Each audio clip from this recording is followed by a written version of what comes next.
May I request all of you to please be seated? Thank you. Welcome you all to day 2 of Umagine Tamil Nadu 2025, where we inform, inspire, and innovate. Accelerating Tamil Nadu's tech progression is not just a theme. It's a reinforcement for tech organizations to pay attention to Tamil Nadu's thriving ecosystem. At Umagine Tamil Nadu, we are committed to propelling growth through the adoption of compelling strategies for startup, harnessing the power of emerging technologies for productivity, fostering innovation for e-governance, and leveraging geomatics for sustainability. Umagine Tamil Nadu stands as an evolving platform propelling Tamil Nadu towards its $1 trillion dream. Thank you for joining us in shaping the future of technology, entrepreneurship, and talent mobility, contributing to the global wave of innovation. Today, we begin with a panel discussion on cities, suburbs, and satellite towns as engines of growth, how technology is enabling and accelerating the economies. First, I would like to call upon our first panelist for today, Mr. Ravanan N., Executive Director at Daily Hunt, CEO, Oneindia. Can we all give a huge round of applause as we welcome him on the stage, please? An astute thought leader with 23 years of experience in managing teams across content, sales and business development, product development, and operation management across leading telecom operations in India, experience in having excelled in startup conditions and successfully scaling businesses from scratch, now heading content across the portfolio for India's largest vernacular platform and building the go-to content destination for Bharat. We welcome you, sir. Next, I would like to call upon Mr. Naveen Chandra, founder and CEO, 91 Film Studios.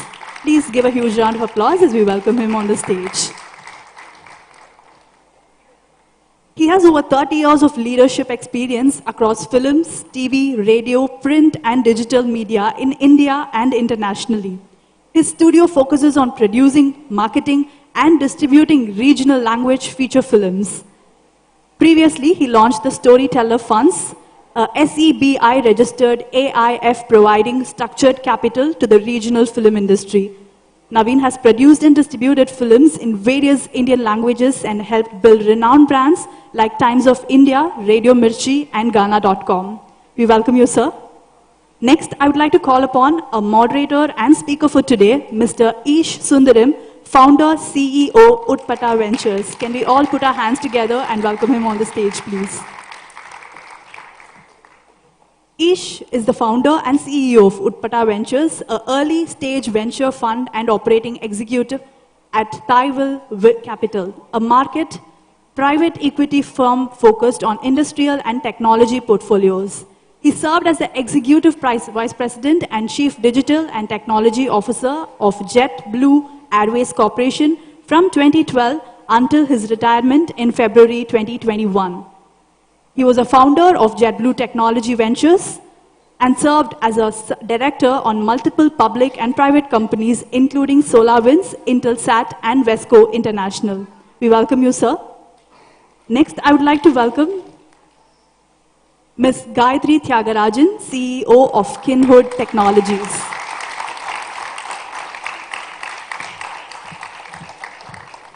Gayatri Tyagarajan, CEO of Kinhood Technologies and founder of KYN, a neighborhood discovery and connectivity platform, has over 2 decades of versatile experience in financial services and technology firms in London, New York, Zurich, Singapore, and India.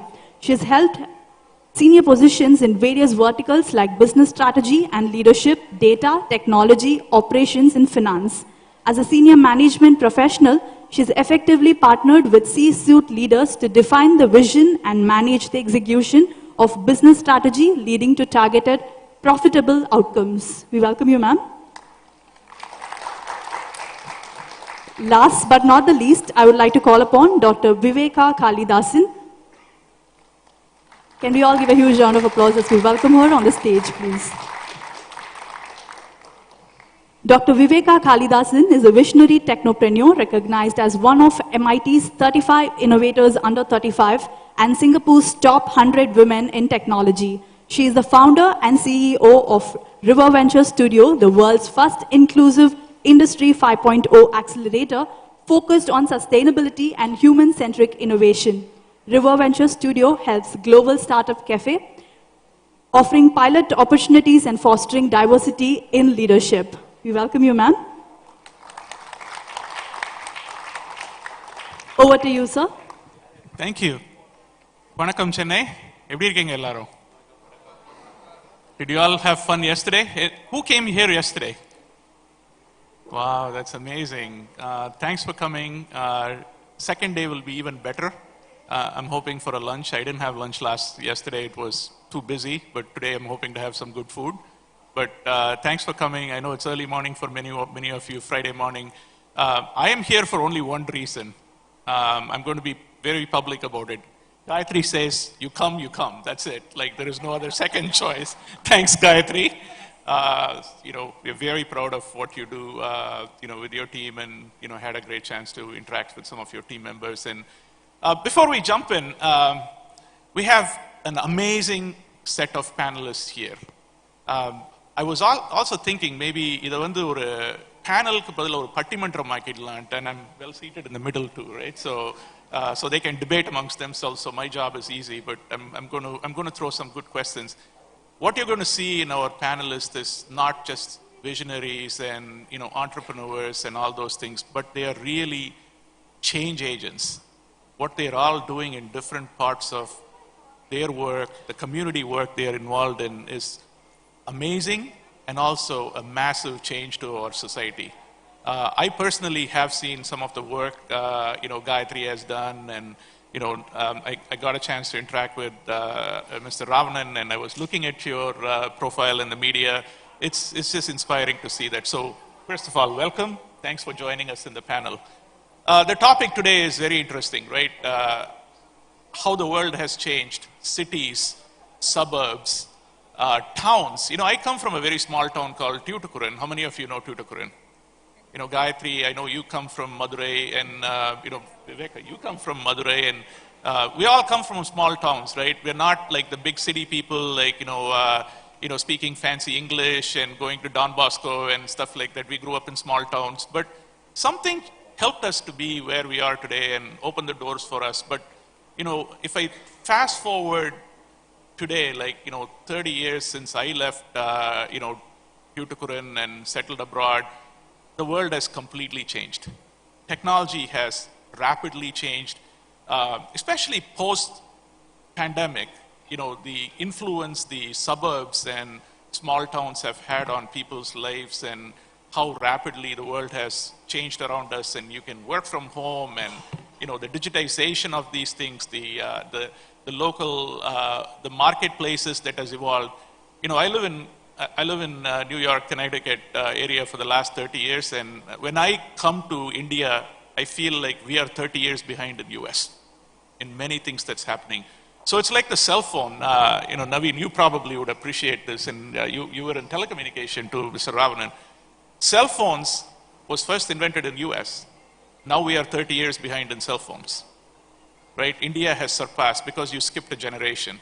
When cell phones came into India, it was rapidly a different technology, and you move forward. Like that, I think the digitization, the local marketplaces are all like surpassing the globe, and it's the best time, most exciting time to hear from different leaders around us, their thoughts and what they're doing in the communities, that is going to change lives of every one of you sitting in here. So welcome, and let's start the panel. Gayatri, first question for you.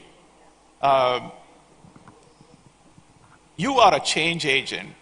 You're taking information to the hands of people at local marketplaces with your Kin app. What really inspired you to do that? You spent your life in investment banking. It's the craziest job to be in. You love data, I know that. Yes, yeah. But why would you want to do this? Yeah. Why are you so passionate about getting that information in the hands of the local communities and impacting them? What changed your mind? So there are 2-3 things that I actually, that drove me to this particular thing. So as you said, I'm a data person, so I actually look at, what we get. So if you look back, so many years back before internet actually came along, you had very little information that you actually had to synthesize. So in today's world, like I think in the audience, I can actually ask how many people are actually having social, everyone has a social, what is that? So the smartphones is what we actually have. So we get information from multiple sources that are actually there. So the velocity and the veracity or the variety of information, almost like, like each of us have become our own data lakes to actually get this information. So being technology people, you can all understand that, like unless you're able to actually synthesize that information, understand it, it is going to become very, very difficult. So for us, when I actually look at it, I also thought that, like we should be able to bring relevant information to people that is actually accessible to you. Now, outside the digital world, you want to actually survive in a community or an area that is actually there, which is of relevance or importance to you. And how is it that we can actually try and bring this to people is what we actually think. So whether it's entertainment, whether it's information that you're actually looking for, or whether it is, like how you do your time pass or anything like that, as long as it's actually relevant to you, then that means that, like you can bring in. So it's almost like a filter on trying to actually see how is it that we can bring this, and how is it that you can offer your services, because you're also a provider of information to multiple people.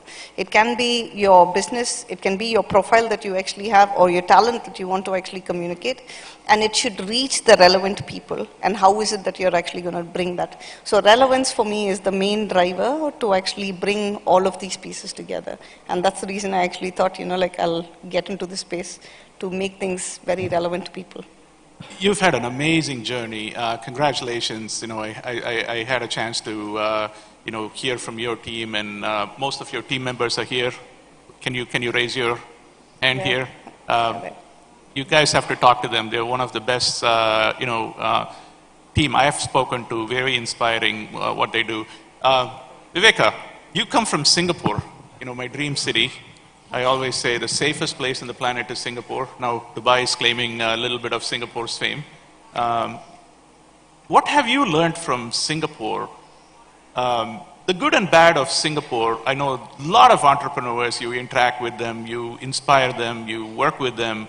What have you learned that you can bring back to India? And how do you see the relationship between your work in Singapore and India to kind of help us leap forward to the next chapter?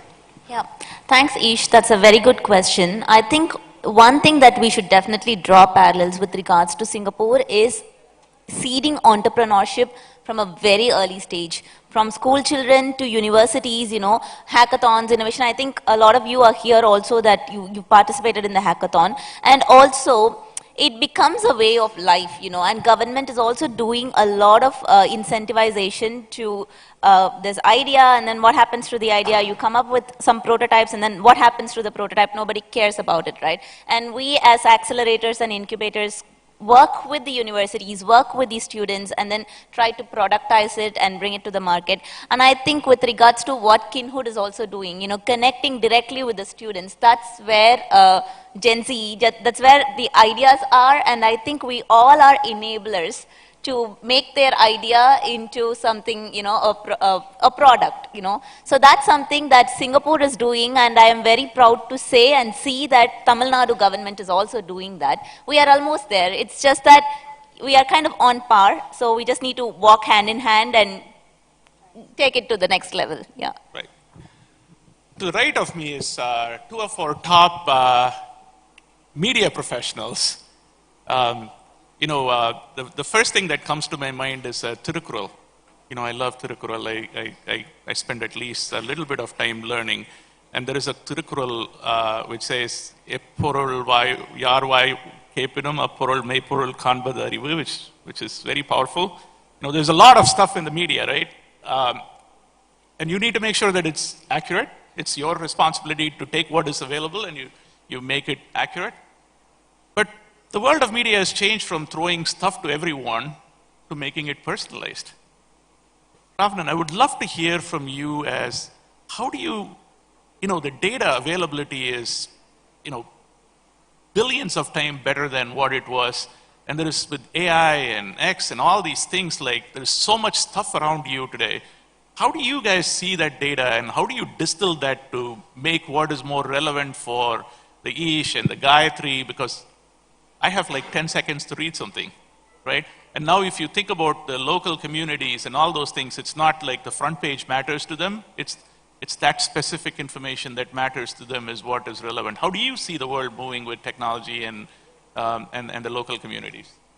It's interesting you brought this question because the very rockbed of Daily Hunt, the mobile aggregation app, is how do we leverage technology and personalize content, right? And personalization is not an easy task.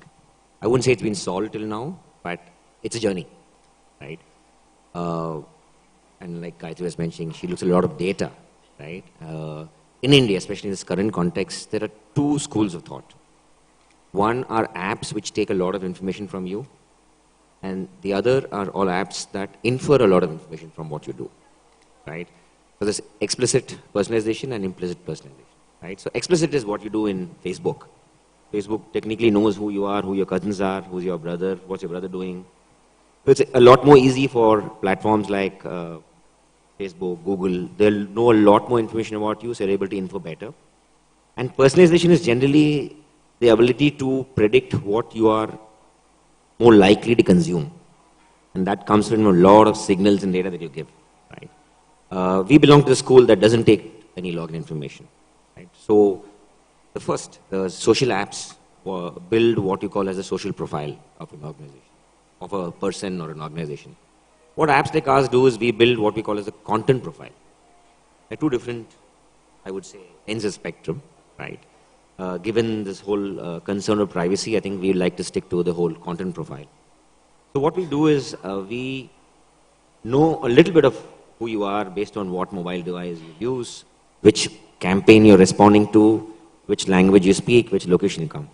And from this, we go about a journey of trying to know a lot more about you, with only from the signals that you give on the content you consume. Right? It's slightly more convoluted problem to solve, but I think we've been doing that fairly well. And then you throw in another dimension of language, which kind of complicates it more. But having said that, I think today, personalization leads to probably 4 or 5x more engagement on content than any other platform. Right? Gone are the days when you have a chronological feed of content where you could just consume what they think you should consume. Right? And today, most apps, every home screen of the app is very different from everybody. The person sitting next to you sees something else, and what I see is very different, right? So, while the problem has thrown up a lot of challenges, and especially with a market like India where there are multiple languages, right? Multiple contexts, multiple nuances, but I think we are all on part of the journey. I think Kin also is trying to solve that problem in some way, but we should get there at some point of time. But personalization is the key because it provides you more context to what you're more likely to consume. That's wonderful. I sincerely believe a lot of disconnect between the metro cities and township. Today, the gap that existed with with information sharing is now pretty much filled with social media and other ways of communicating. So you don't feel that you're left out in a small town today, right? Naveen, I know you spent 2 decades of your life in media and entertainment. Now you're an entrepreneur, investor. What has changed in your life from being a media guy, Times of India, to becoming who you are today? And how do you see your investment profile change these townships that you want to work with, the smaller towns and the medium-sized cities? Where do you see that growth for you? Thanks, Isha. That's a good question. Thanks, Gayatri, for having me here. I think one of the first realities of modern society is that all of us are migrants, right? On this panel, Ish comes from New York. New York is a migrant city. I come from Bombay. Bombay is a migrant city, right? Gayatri is in Chennai. It's a migrant city. She's in Singapore. She's not from Singapore. She's a migrant to Singapore and so on and so forth. So I think what essentially all of us are living a migrant life, right? We don't belong to our hometowns. There's a beautiful Tamil film that released last year called Maya Zagan. How many of you have seen it? Okay, so this is a wonderful film. You should see it. It's about a lost childhood. It's about migration to a new city and forgetting your roots. Arvind Swamy and Karthik do a terrific job. Very, very nice, small, easy to consume film. And it tells you what it really means to leave home and to go to a new city, and what it means to come back to the city and feel belonging, that this is where I belong, right? It's a wonderful film. I think you should all watch it if you've not seen it already.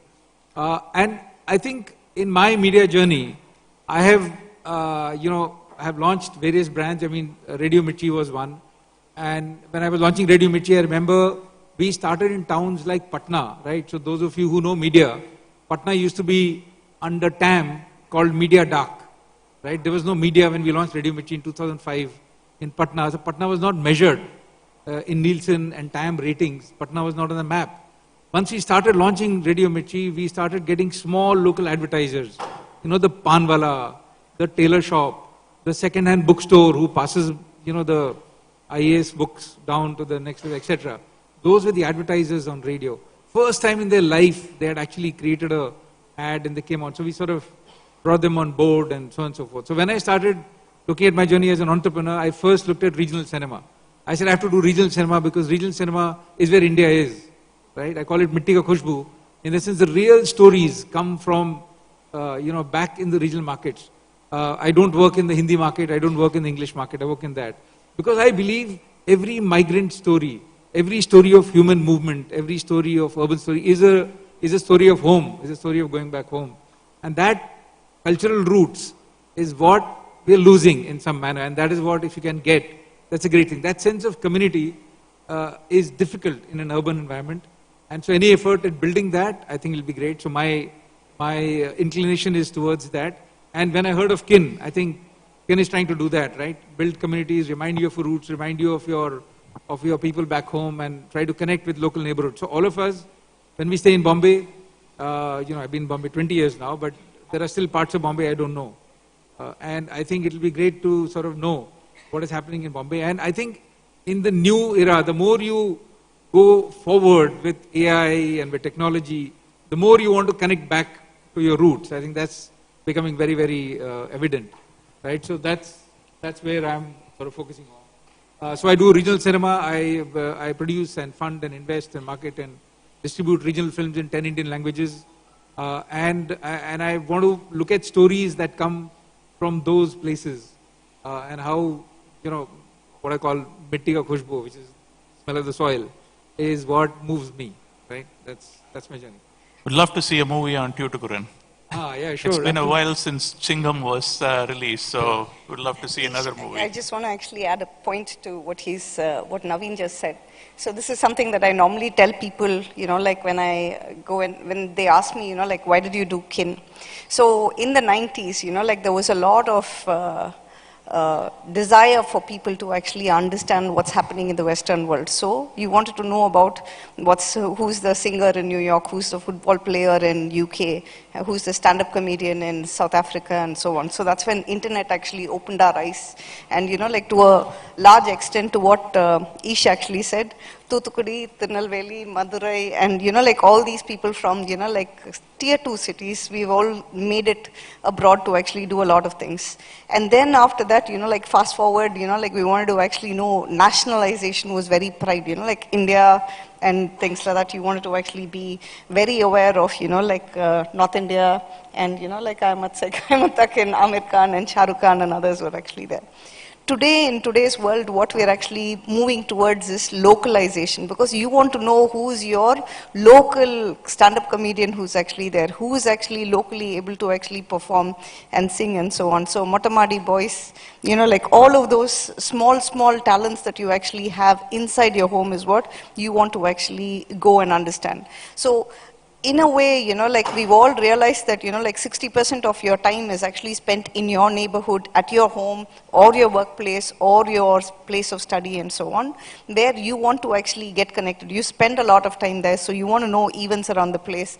You want to actually know people who are living there. You want to know is there a community that's actually there, basketball community or even a tech community where you can go and engage with them and so on. So from that perspective, like information and trying to actually get it more relevant to you rather than actually trying to look at everything else outside. So there's a shift in people pattern and behavior which is actually there in this, like vast information age. We're not trying to actually replace or anything like that, but, like if you really think about it, how tech is actually going to actually expose all of these small things that are there. So the events that are going on, those people who are there and what offerings are actually there and so on is what, will be more relevant and more interesting to people. And that's what we're actually seeing today as well with the number of people on what they search for in our app and so on.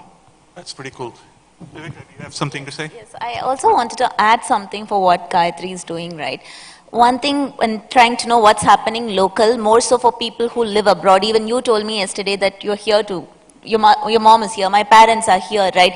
Aging population is becoming, it's going to be more than younger generation, but I think that, how can we make use of the younger generation to actually take care of the aging population, which is not living with us. So when I even, like on my phone, I follow NDTV and Hindu, right? And then I choose Madurai and in both to see what's happening there while I'm not in Madurai. More so because to see how it is affecting my parents. Whatever is happening is actually affecting my parents who are living here, right? So I think with regards to that, whatever Kinhood is trying to do to make use of the younger population to take care of the aging population is something that I think that's really very good. Yeah, and I think you should do more so, not just in terms of aggregating news, but also how to deliver something very faster, like which opens a new Q-commerce or a e-commerce, something like that. That's a fantastic segue into this whole concept of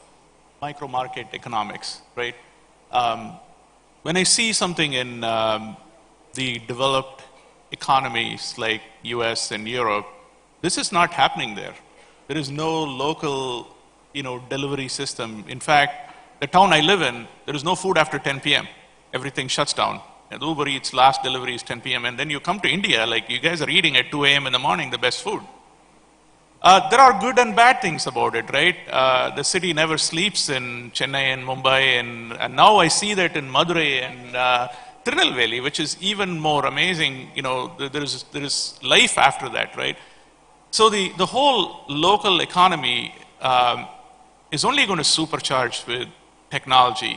So my first question, Mr. Ravanan, is, you guys are in every nook and corner, trying to carry the news, but also you're trying to market something to people. How has your digital marketing changed in the last 2-3 years, and how do you see the next 2 years with AI and other stuff in terms of driving that local economic growth? Do you guys even think like that? Because everyone who comes to a news media not just comes there because they're reading something, but they're also buying something at some point, right? You're targeting that audience, and that drives economic growth for that city. How do you see that? Before that, I'll probably put this whole hyperlocal thing in context. The way we look at hyperlocal from a content space is hyperlocal is equal to vernacular, right? I'm saying back in 1999 when we started our journey, probably we're trying to raise money, Indian language / vernacular, Indic language is not sexy enough. It is not very attractive enough to even raise money. Because it is considered Tier 2, Tier 3, largely driven by English and to some extent Hindi. I think with the advent of technology, a lot of digitization, I think this whole ecosystem has changed. And once this ecosystem has changed, we realized that India is not one country. It's a million Bharats. The whole VC lingo of million Bharats, right? And Tamil Nadu itself is not just one state because there's so much of heterogeneity, unlike the US.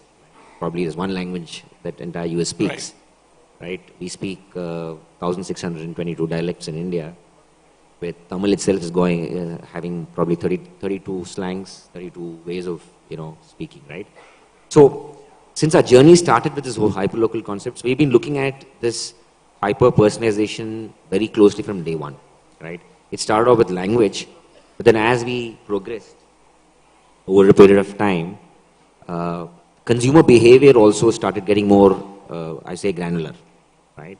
And since we work on a lot of data, right, we try to match consumption with the propensity or intention to purchase of a real product. Right? So if you look at our personalization layer, doesn't just work on our content serving engine, it also works on our ad engine.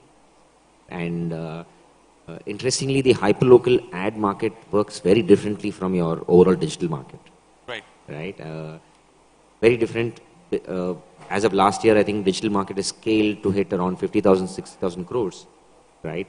Of which I think now hyperlocal advertising is 30, 40% now. Oh, wow. Yeah, it's a sizable amount of number. Like you said, right? There are local vendors who like to advertise. The whole SMB business, while it's long tail, but it's massive. That's amazing.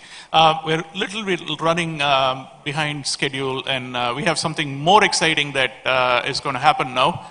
I'll tee it up and then pass it around to the organizers to explain what it is. Gayatri's team has been partnering with, IT&T and, driving a lot of innovation in this community. As a part of that, they've evaluated about 50 plus startups or even more, and kind of distilled that into 25 startups that most of you are here somewhere. Raise your hand who are all part of that startup community. No. This is the Kinnovate Hackathon. The Kinnovate Hackathon. Wow, that's amazing. I spent some time with some of you in the front. Congratulations to being here. And then the 25, we have 5 exciting winners we're going to announce, and we have our favorite IT minister, Dr. Tyagarajan, who's here. I'm not going to steal his thunder, but I will have him to the stage and be part of us. Or maybe Hari, why don't you tee it up, and then Dr. Tyagarajan can, PTR can announce it. Great. Quickly, to give you context, in line with the theme of Inform, Inspire, Innovate, we had this Kinnovate Hackathon Challenge for all college students in Chennai in partnership with the Umagine team. We had 300 plus registrations, 20 plus colleges, 100 plus entries. We had 5 different tracks to basically evaluate these students. We gave them 48 hours, news, user behavior, sentiment analysis, current moderation. All of you who've taken part in this contest, congrats, all the best. We had 25 finalists. So from these 25 finalists, we have the top 5. We'll quickly go on to that and we'll invite PTR sir.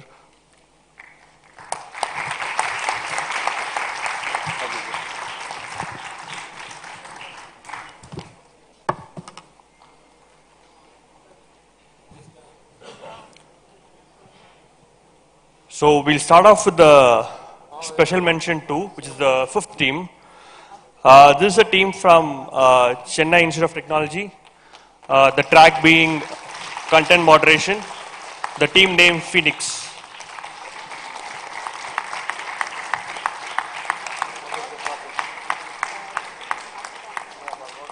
Guys, give a very quick note on your project. So,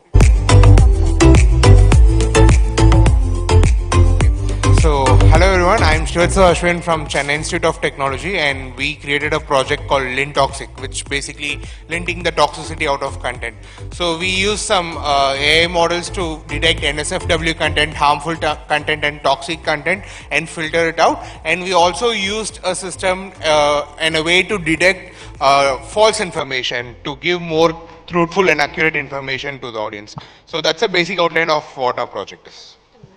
And I would like to add something. Since Kin is actually a local load app, we have also integrated support for Tanglish and other mixed code languages, and we are planning on more support for other Indian languages such as Malayalam, Telugu, Kannada, for having a seamless experience for content moderation. Thank you.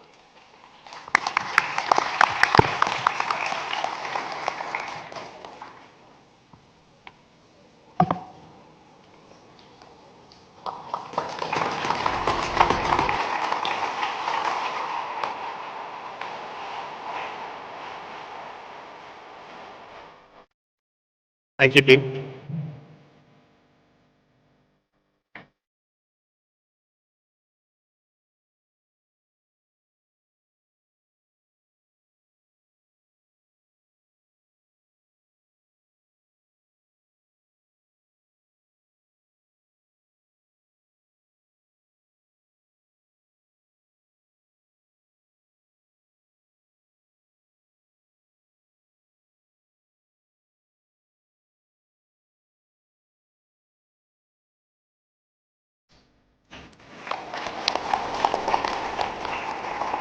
Thank you. Thank you, T. Right. So, team number 4, this is again from Chennai Institute of Technology. It's called What Warriors. They worked on the track called Sentiment Analysis.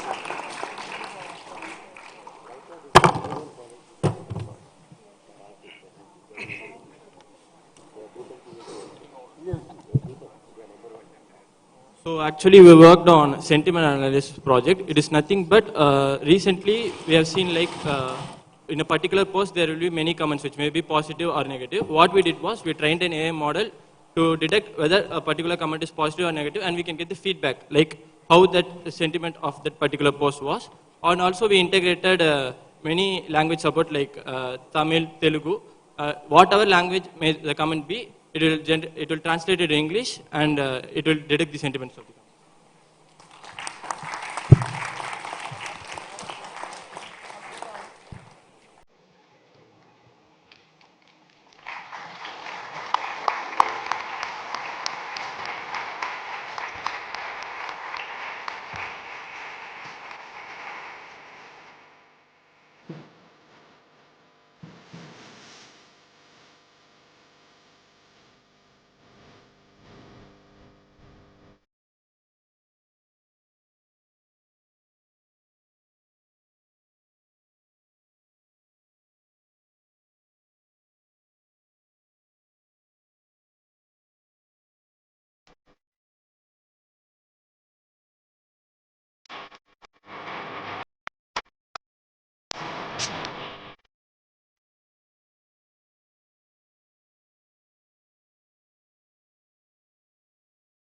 Thank you, guys. Well, moving on, the stakes get a bit higher.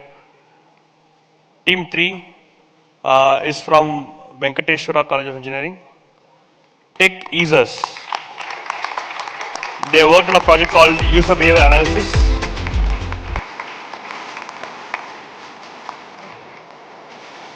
A quick intro with a one-liner.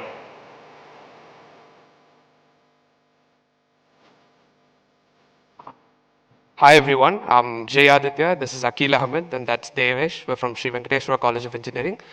We worked on user behavior analysis. Like they talked about, we are trying to build a content profile and a social profile of a user using graph networks and machine learning models, unsupervised learning, and we built an LLM layer on top of it using generative AI in order to build a comprehensive dashboard for user behavior analysis. I would like to thank Gayatri ma'am for organizing this, and sir, thank you everyone.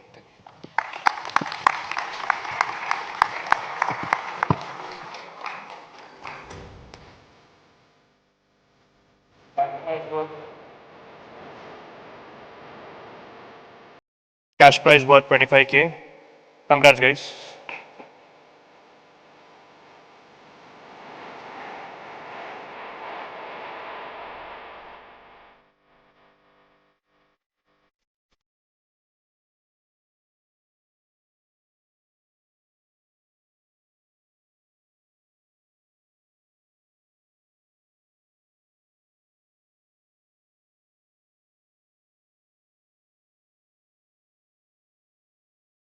Right. The second prize is from RMK College of Engineering. The team is called Youth Tech. They worked on engagement and rewards.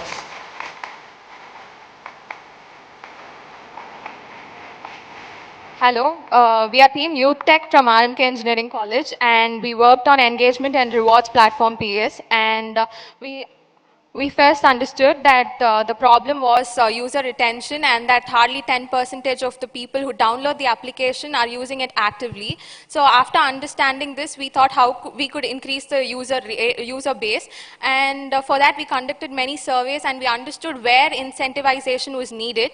And to bring upon real world changes and incentivization, we created a feature for donating points and gaining points through quizzes within the app. And that's how we try to innovate and provide a solution to the problem. So, thank you. Good work, guys. A cash prize of 50K.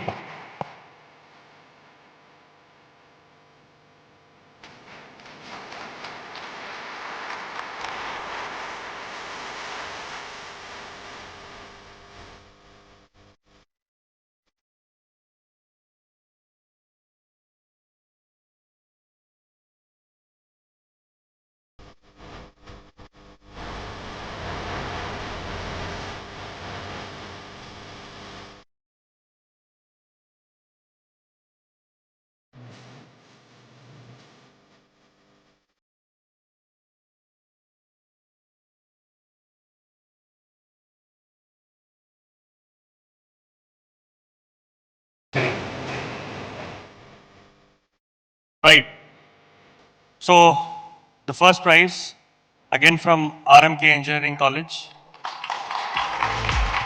The team is called Navina Tamilar. They worked on a track called News Information. Congrats, guys.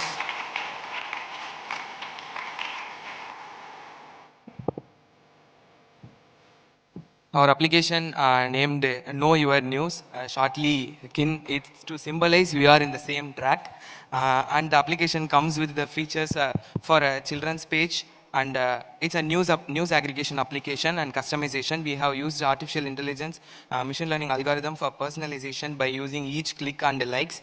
And it comes with the features for children and for exam preparations and for events and for old age peoples also. And saving feature also is available. You can access the news in offline.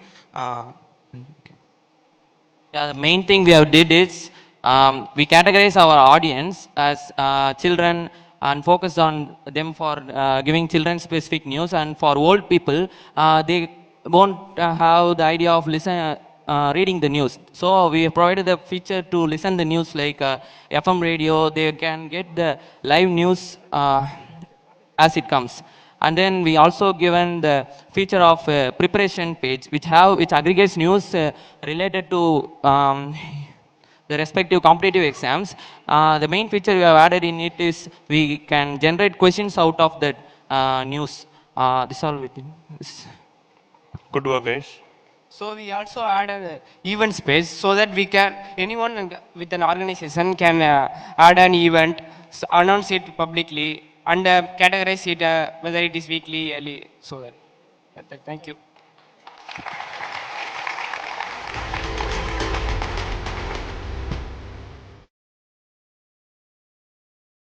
Cash prize worth 1 lakh. Congrats, guys.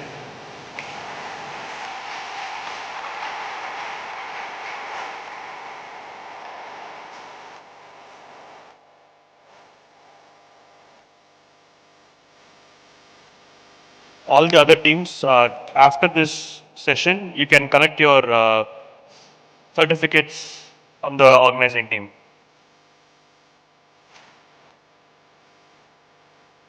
Right.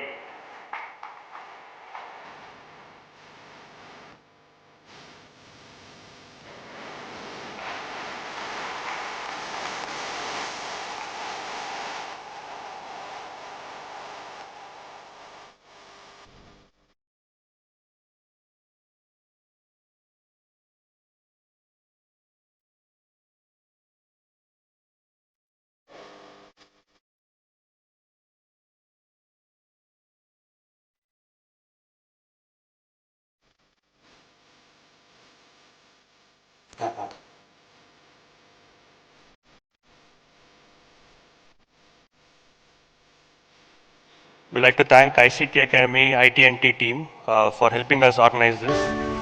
Now I'd like to share the mic to PTR sir for a few encouraging words. Thank you. I'm sorry I missed much of the session, but I'm very happy to be here to give away these prizes. I'm informed that we're going to try and work through IT&T to get internships for all the winners of these awards with startups. So I think that'll be a wonderful thing. But I think even more, I've now had the experience of attending a few of these hackathons, and it's incredible to me the kind of new thinking that young people bring. I remember I was young once, and I used to think outside the box a lot. So especially in this age of rapid evolution of technology and new kinds of problems which many of us cannot relate to because, many of us prior to the social media era, prior to the ubiquitous living on your cell phone era, I think many aspects like those highlighted today, sentiment analysis, content screening or automated screening, filtering and selection, all of these, I think there's a lot more to be done.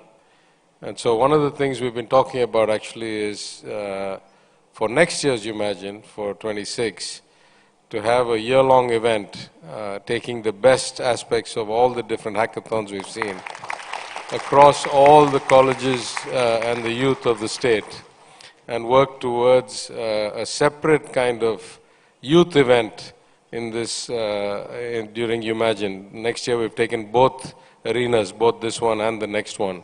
And I think we'd like to bring a few thousand students in, having gone through a process of hackathon for a whole year. There's so many problems that need to be solved. Even in the Smart India hackathon, I noticed that many governments had given their problems. And I say this very often, the complexity of society, the scale of society has changed dramatically, and most governments have not adapted adequately around the world. I'm not talking about politics now, I'm just talking about administration and governance. And so a lot of governments can actually use a lot of new ideas. So I think some combination of commercial plus social and public benefit. We'll run a year-long hackathon and hope we get brilliant people like those we saw here today to work on problems both in terms of economic impact but also societal improvement. So this is a wonderful start. Thank you to Kin, thank you to IT&T, thank you to the panel here, and we hope to do a lot more of it in the future. Thank you very much. Thank you. Would have Gayatri, our CEO, address the gathering. Hi, a couple of quick words. So thank you, Minister, for gracing this occasion. So I'd like to actually say a little more about Umagine and the effort that, the IT Ministry, the IT&T, and the ICTA have actually done.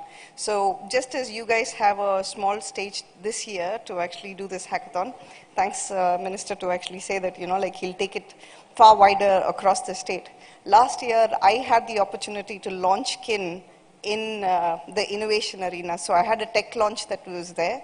So although I'm a media company, we're still a tech company as well.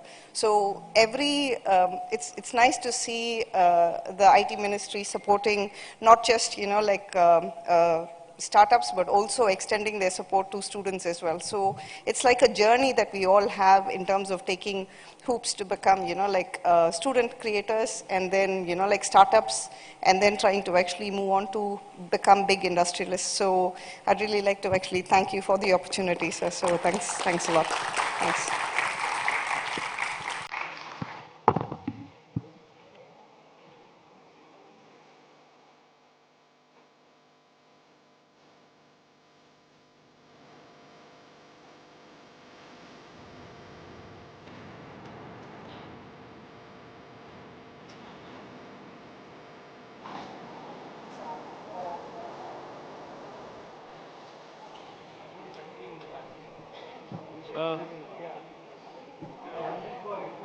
Okay.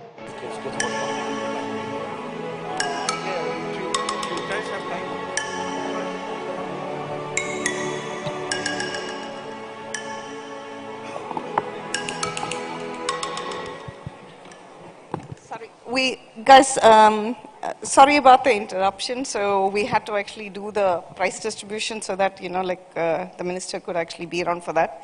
I'd request all the panelists that we stay back so we can complete the panel, because there's a lot more that we wanted to actually talk about in terms of technology and how tech is actually enabling societies to actually grow. Particularly in Tamil Nadu, there's a lot of changes that's happening. So we can just talk about it and complete the panel. Thanks. Thank you, Gayatri. We have some extra mics. The best use of our time probably is to you can ask some questions for the panelists, so it'll save my time. I think that would be so good. I'm going to pass the mic to start with some questions from our audience. Hi, this one's for you guys. See, so this is listening to. Can you hold the mic close so we can hear? Okay, I'm not loud. Okay, so this one's for you. From what I've heard from the panelists, and especially your thought behind KIN, it's almost like coming back to roots. So coming back to roots, is that a challenge, or coming back to a familiar turf? Is that making it easy? Coming back to the roots. I think the question was that is coming back to the roots, because I've lived outside India for 25 years. So the question is coming back to the place where I belong, is it easier or tougher? I'd like to actually say that, it's a bit of both. I think it's more easy because, like culturally, you're actually still very connected to this place. And as each of us have actually been trying to say that, like trying to, I can't remember the phrase that, like the Hindi phrase that you actually use. Mitti ka Something khushboo. about mitti, yeah. Yeah, so that is what, like attracts and draws you back. The only change is that, like when you come back, there is a lot of change that's actually happened. So technology and everything has actually transformed. So today when I actually look at the same Besanagar or when I'm looking at Ananagar, I'm looking at it through the digital eyes in terms of, like how things have actually cracked and so on. So trying to actually come back has been easy. Culturally, I think, there's a lot of changes that's actually happened and we still have a long way to go. But home is home at the end of the day, so it's much more easier to actually come back. Oh, from a business perspective. From a business perspective, I think India, Ish actually brought up this topic earlier. He was talking about cell phones in the US and the communication patterns that are there. Infrastructure, although, they had discovered telecom and telephones earlier, the technologies that you actually have here are very different. 10, 15 years ago, when in New Jersey, when Path was the only thing that was there was only one Hyatt there, and the place was completely empty. So in my Credit Suisse office, if I had to make a call, I used to actually come outside, stand outside the building and actually speak to them. And I used to laugh at them to say that, this is what's actually happening in the US, but, like in India, when I'm going from Chennai to Tirunelveli on a car, I never lose my, 3G connection at that time. So I used to actually say that. So from a tech perspective, I think the infrastructure in India and in every Asian country is actually much better than the Western world, and it's actually improving. And today, I think there's 1 billion plus smartphone users in India itself. So you can see that the time is actually right for people to actually embrace technology, embrace digitization, get more familiar with it and so on. So from that perspective, it's actually been, very different. Doing business in India, if somebody says that you're a woman entrepreneur and you can't actually do that, I don't believe that. Every country has its own challenges. Women entrepreneurship is, it's not a big thing. You just have to actually plow along and actually do that. If you're able to actually work in an investment bank with, 50 other men who are actually dominating traders and you're actually having to sit with them, I think coming back home and working in your own place and trying to move forward is much, much easier. You just have to have a positive outlook and just move on. So I think India is still a very, very nice place, thriving place. Lots of opportunities for people to actually move forward. And it's the outlook that you actually have to start as an entrepreneur and actually move on. Let me also try and answer the question commercially, right? So when I say Mitti Ka Khushbu also means that when the pandemic happened, a lot of people got introduced to the digital economy. People who never had ordered anything online, for the first time started ordering things online, right? And now there was a potential of a small farmer, small business in the back of beyond of Tamil Nadu to actually have his produce delivered anywhere in the world. So if you were, situated in the US and you thought of home, and there was, let's say, a North Arcot biryani that you remembered, right?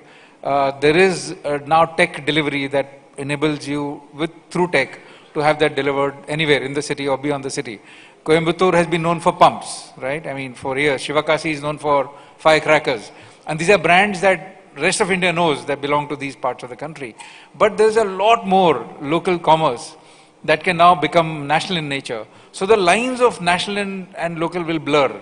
It'll essentially, you can deliver. Technology now enables you to, technology is an enabler. I mean, although AI is trying to enslave humanity, but tech, by definition, is an enabler. So if you use tech as an enabler, you can solve a lot of problems delivering commercial things. In West Gujarat, in Kutch, so there are the artisans who used to make these intricate textiles, which is handcrafted. For years, it's been their craft, only transported through trains and traders. Today, on digital, people from Germany and Spain and Mexico can buy it. So I think, yeah, it's an enabler. I mean, when small towns become hubs for commerce, people move back.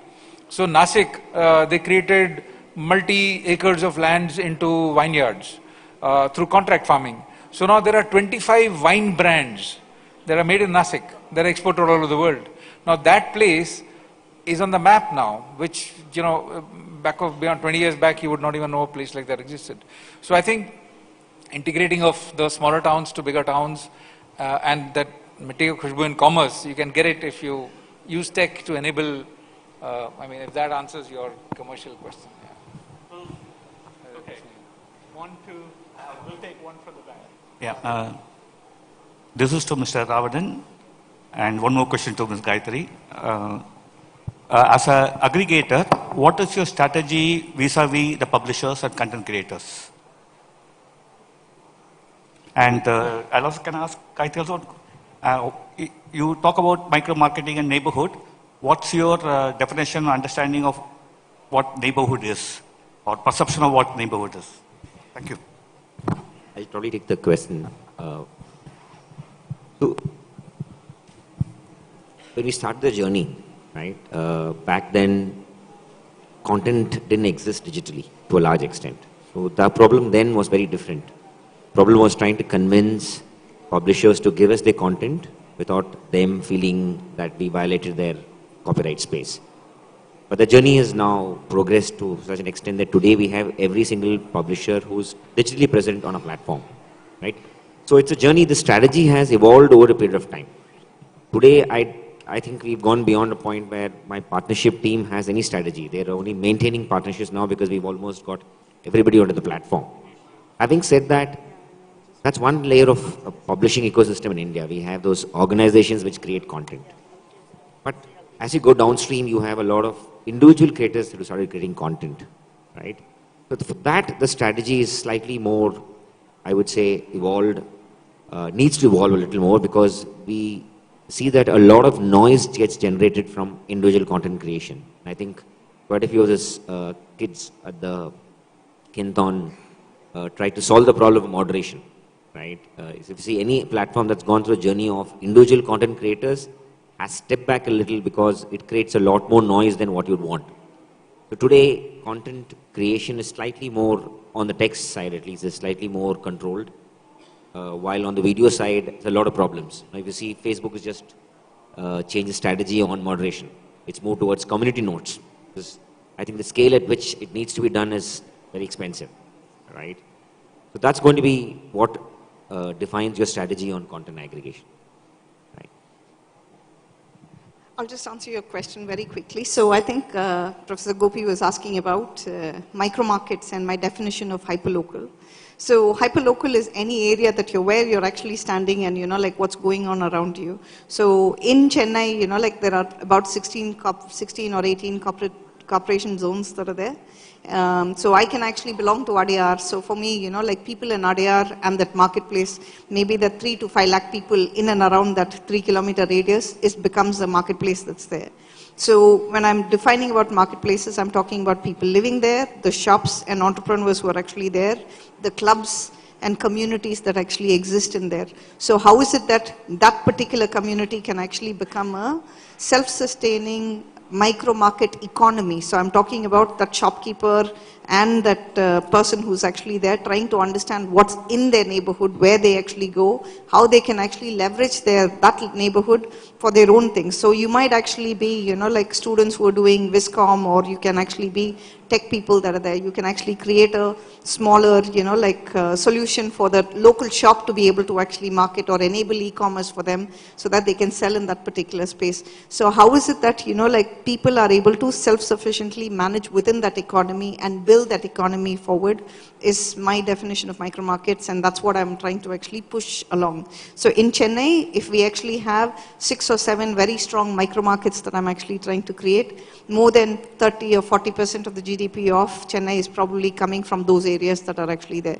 And how is it that I can enable commerce for them so that, like they can actually grow bigger and not everything gets digitized. There is a level of digitization. Trying to bring digitization to the non-digitized world is also something that, like we're trying to attempt. And that's the objective. And I guess some of you from your hackathons have also given us some more ideas in terms of how we can take the thing forward as well. So thanks again. Thanks for your time. I think we're running a little over to the next ones, but all the panelists will be available just outside. So if you do have any questions or suggestions, please come and speak to us just outside the hall. Thank you. Thanks again for a wonderful morning, and thanks to Ish, Ravnan, Naveen, and Viveka as well for flying and taking all the time to actually speak to us and making this very memorable to us. Thank you. Thanks. Thank you so much, ma'am. May I request you all to please stay back for a few minutes? I'd like to call upon Mr. Guru Chandran, District Revenue Officer, ELCOT, to please come on stage and felicitate all our moderator and speaker today. Can we all give a huge round of applause as we welcome him on the stage, please? First, we'd like to felicitate Mr. Ravanan N. Can we give a huge round of applause, please?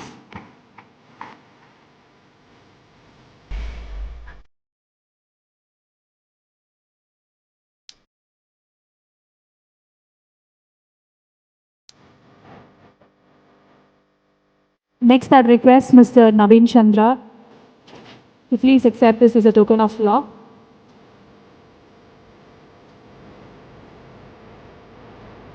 Can we all give a huge round of applause, please? Thank you. I now request Mr. Ish Sundaram, Ms. Gayatri Tyagarajan. Can we give a round of applause, please? Last but not the least, we have Mr. Ish Sundaram.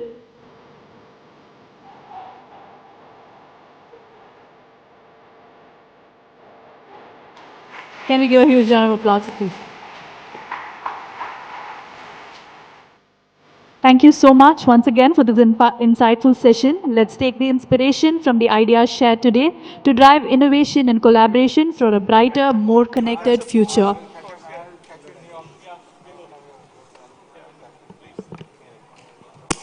Thank you so much, sir. Thank you so much, ma'am. We are now moving forward to a masterclass on cybersecurity challenges, innovation, and talent needed in marketing.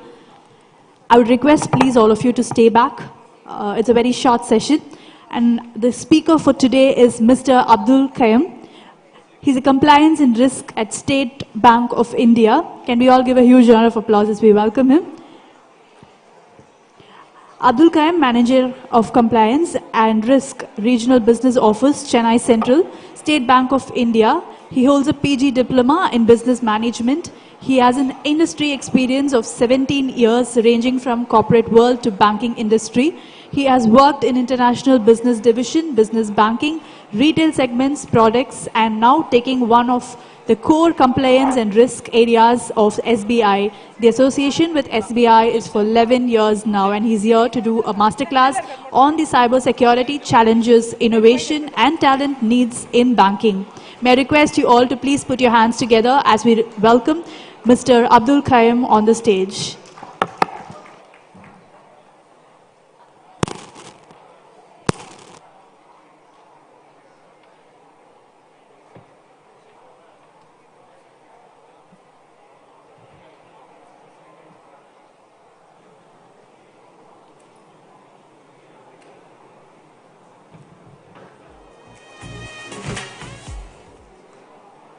Request all of you to please not leave the room.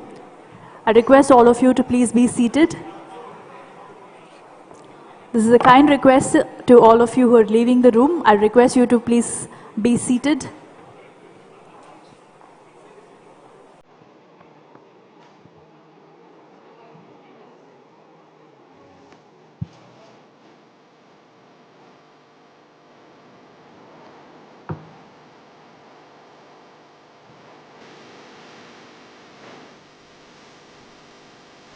I request those of you standing behind to also come forward and please take your seats.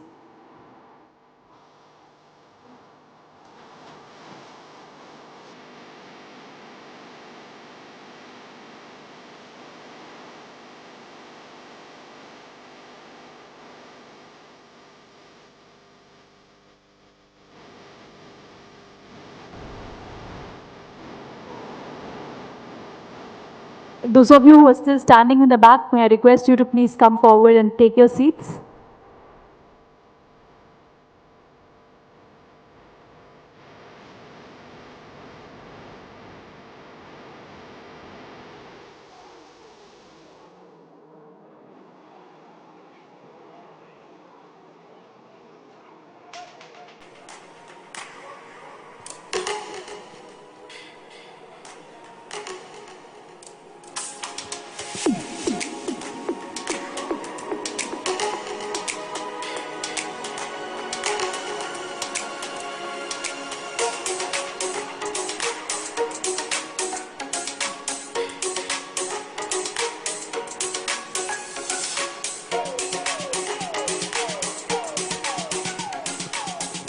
This is a kind request to all of you who are entering the hall. Please take your seats.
May I request everybody entering the hall to please take your seats.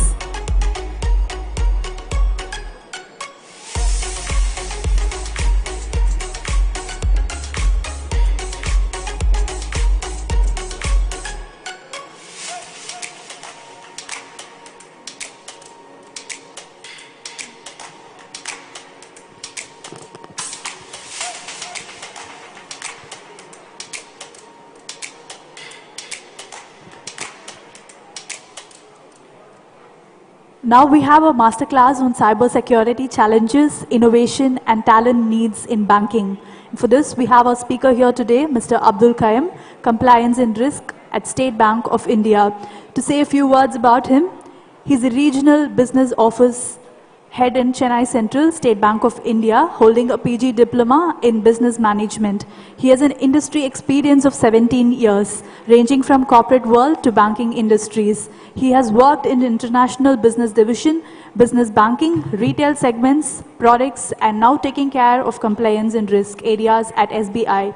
The association with SBI is for 11 years now. May I request you all to please put your hands together and welcome Mr. Abdul Qayyum on the stage, please.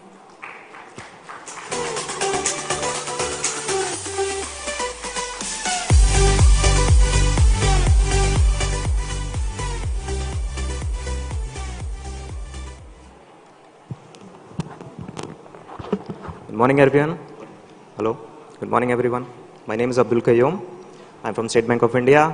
Won't be taking much of your time, and we'll start with the cyber security threats that the banks are facing nowadays. When I say banks, it is not only about the banks; it is the bank system, infrastructure, customers, the third-party vendors, and whosoever is associated with banks in India. To start with, I'll just say a brief about what is cybersecurity.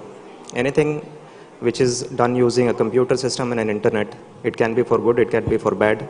Cyber criminals are attacking the computer systems of banks for not only misusing data, taking control of the account information, sensitive data of individuals, transaction histories, but also a lot of funds.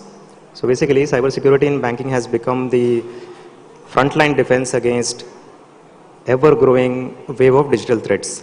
Billions of dollars in sensitive data is at risk, and banks are under constant pressure to be one step ahead, always be one step ahead of the cyber criminals. So we'll start the presentation. When we ask what is the use of being digital or how it is going to help us, as a banker, I can say it provides us 24/7 availability in terms of transactions. Transparency is increased. Whatever you put in system is going to be reflected, is going to be affected. You need not stand in queue at the branch, fill up application forms to do NEFT and other service requests. Reduced human error. Again, what I said, whatever you enter, the result is going to be accordingly. Improved customer convenience. Sitting in your bedroom, on your sofa, using your laptop and mobile phones, you can do all sorts of transactions nowadays with the help of technology. It can be starting from online shopping, booking tickets, booking appointments, searching for a match for your children, making donations, recharges. There are a lot many things. But at the same time, when the technology has given these many benefits to us, the use of, or you can say misuse of technology it has become very common for some people who are trying to deceive people, who are trying to defraud people without a hesitation to get caught. So this is actually very difficult for banks as well as the other organizations who are dealing in public money to prevent and safeguard their systems from such threats.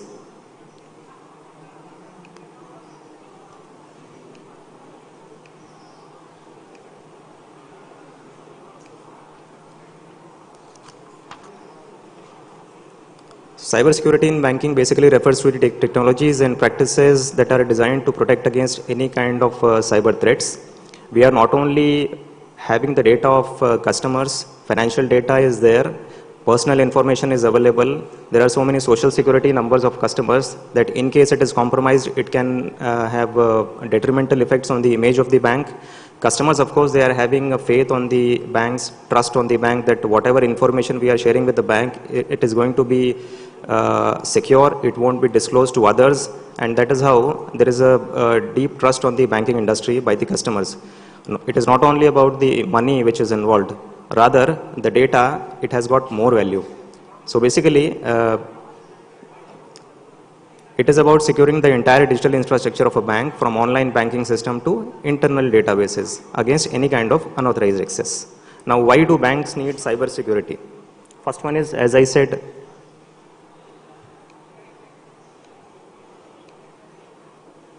first one is customer data protection, because customers have given their personal information like social security numbers, addresses, transaction details. A competitor can misuse these information if they get unauthorized access to all these. Maintaining customer trust and reputation. Basically, trust is the foundation of any banking relationship. Customers trust the bank and they provide the information to the bankers with a view that whatever details they are giving, it will be kept secret from anybody else. And also, bank has a policy not to disclose these information at the request of any of the other customers. In case there is a court order or something, we can very well disclose this information, but not to other customers, simply on their request. So whenever there is loss of data, loss of breach of trust, it has repercussions, it has a long-term impact on the trust and goodwill of the bank. So maintaining customer trust and reputation again I said, overnight reputation, perception of people can change towards a bank. When we hear about some incidents happening in some private bank that the shares are going down or some CEO is arrested, we make a perception that we don't know whether the bank is going to continue or not. People start taking out money very quickly. Overnight the perception changes about a bank. So the image of a bank, how they are going to maintain the customer trust, it is of utmost importance. Compliance and regulations, there are so many compliance and regulations imposed by the controller, Reserve Bank of India, and all the stakeholders, all the other organizations like PFRDA, IRDA, SEBI, all these controllers and regulators have got a set of rules and regulations for banks operating in India, and we have to comply with all these. Otherwise, hefty penalties and fines can be imposed.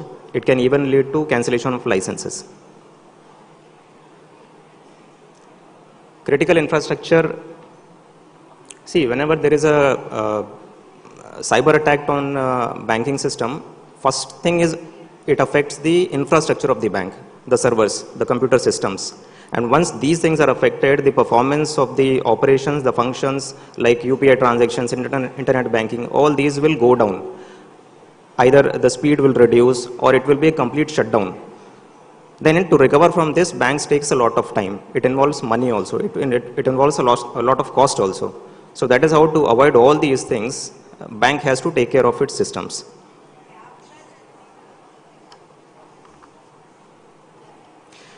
And of course, ensuring business continuity.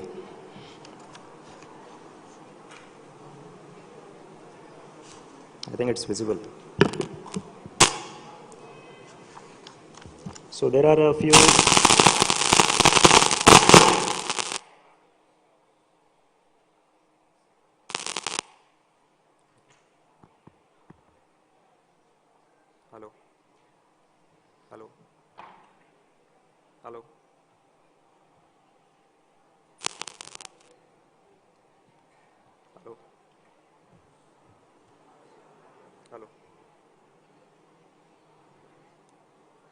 Hello. So some of the common cybersecurity threats that are faced by banks nowadays is phishing attacks, a very common thing which was there in the earlier days also. We get a link through email or messages. We are asked to click on it, which redirects us to the bank website or to some other web page where we are asked to share information about our social security numbers, our bank account details, and that is how it gets compromised. This problem is not only faced by the banks, but in fact, banks' customers, the employees, everybody is facing these challenges. And it is still very much in fashion. Although it is very old, but it is still very much in fashion.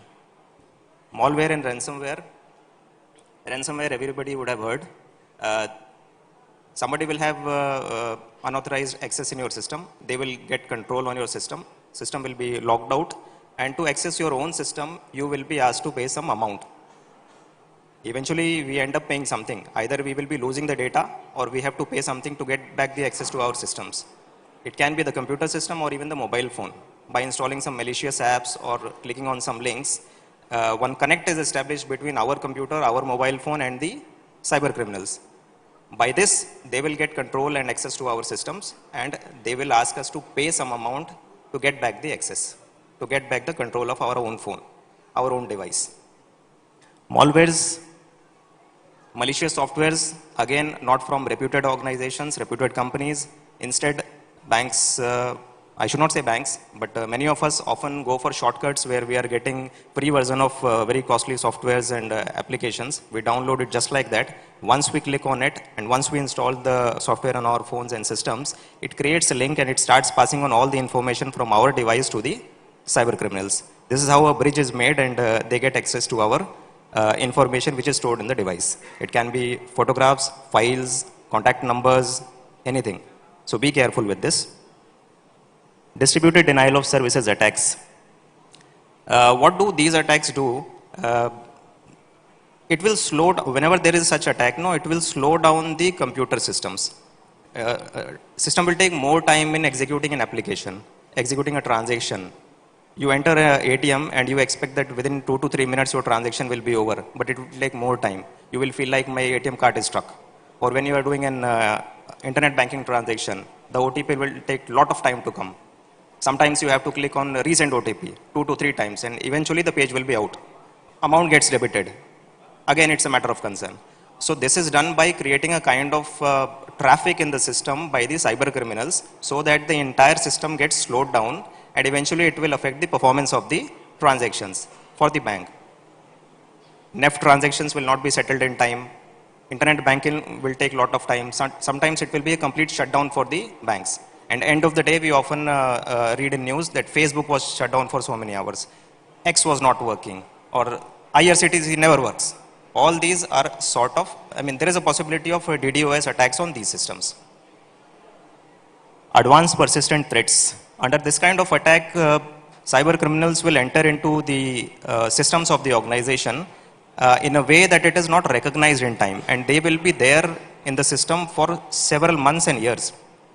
Sometimes it is very difficult to find out because our systems are not so good in India to catch each and everything. And many times, as long as they are in systems, they will be stealing information and the organization will not come to know about it. So this kind of threats are not very common in India, but it is reported from many of the other organizations across the world. Third party and supply chain attacks. Banks or other organizations, we are relying on so many third party vendors and services we are getting from outside. Sometimes there is a loophole, or these third party vendors create a backdoor for cyber criminals to enter into our systems. This can also be a probable threat for the systems where we can lose some important information or money.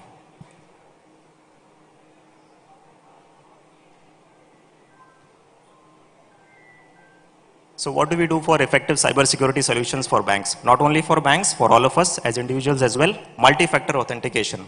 After logging in the internet banking, we enter our user ID, password, and then one OTP comes which is to be entered. Without entering the OTP, system doesn't allow us to enter into the system.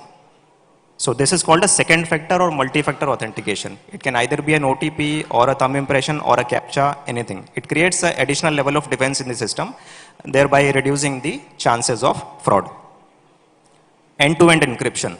If the data of ours is encrypted, even if the cyber criminals get into possession of this data, they won't be in a position to use it for their benefit. It will be in encrypted form only. So encryption should be strong enough. As an engineers, we should try to make such softwares where the encryption level is so high that even if the data is compromised, it cannot be misused by anybody. And ultimately, the cyber criminal has to dispose it off without getting any benefit of it.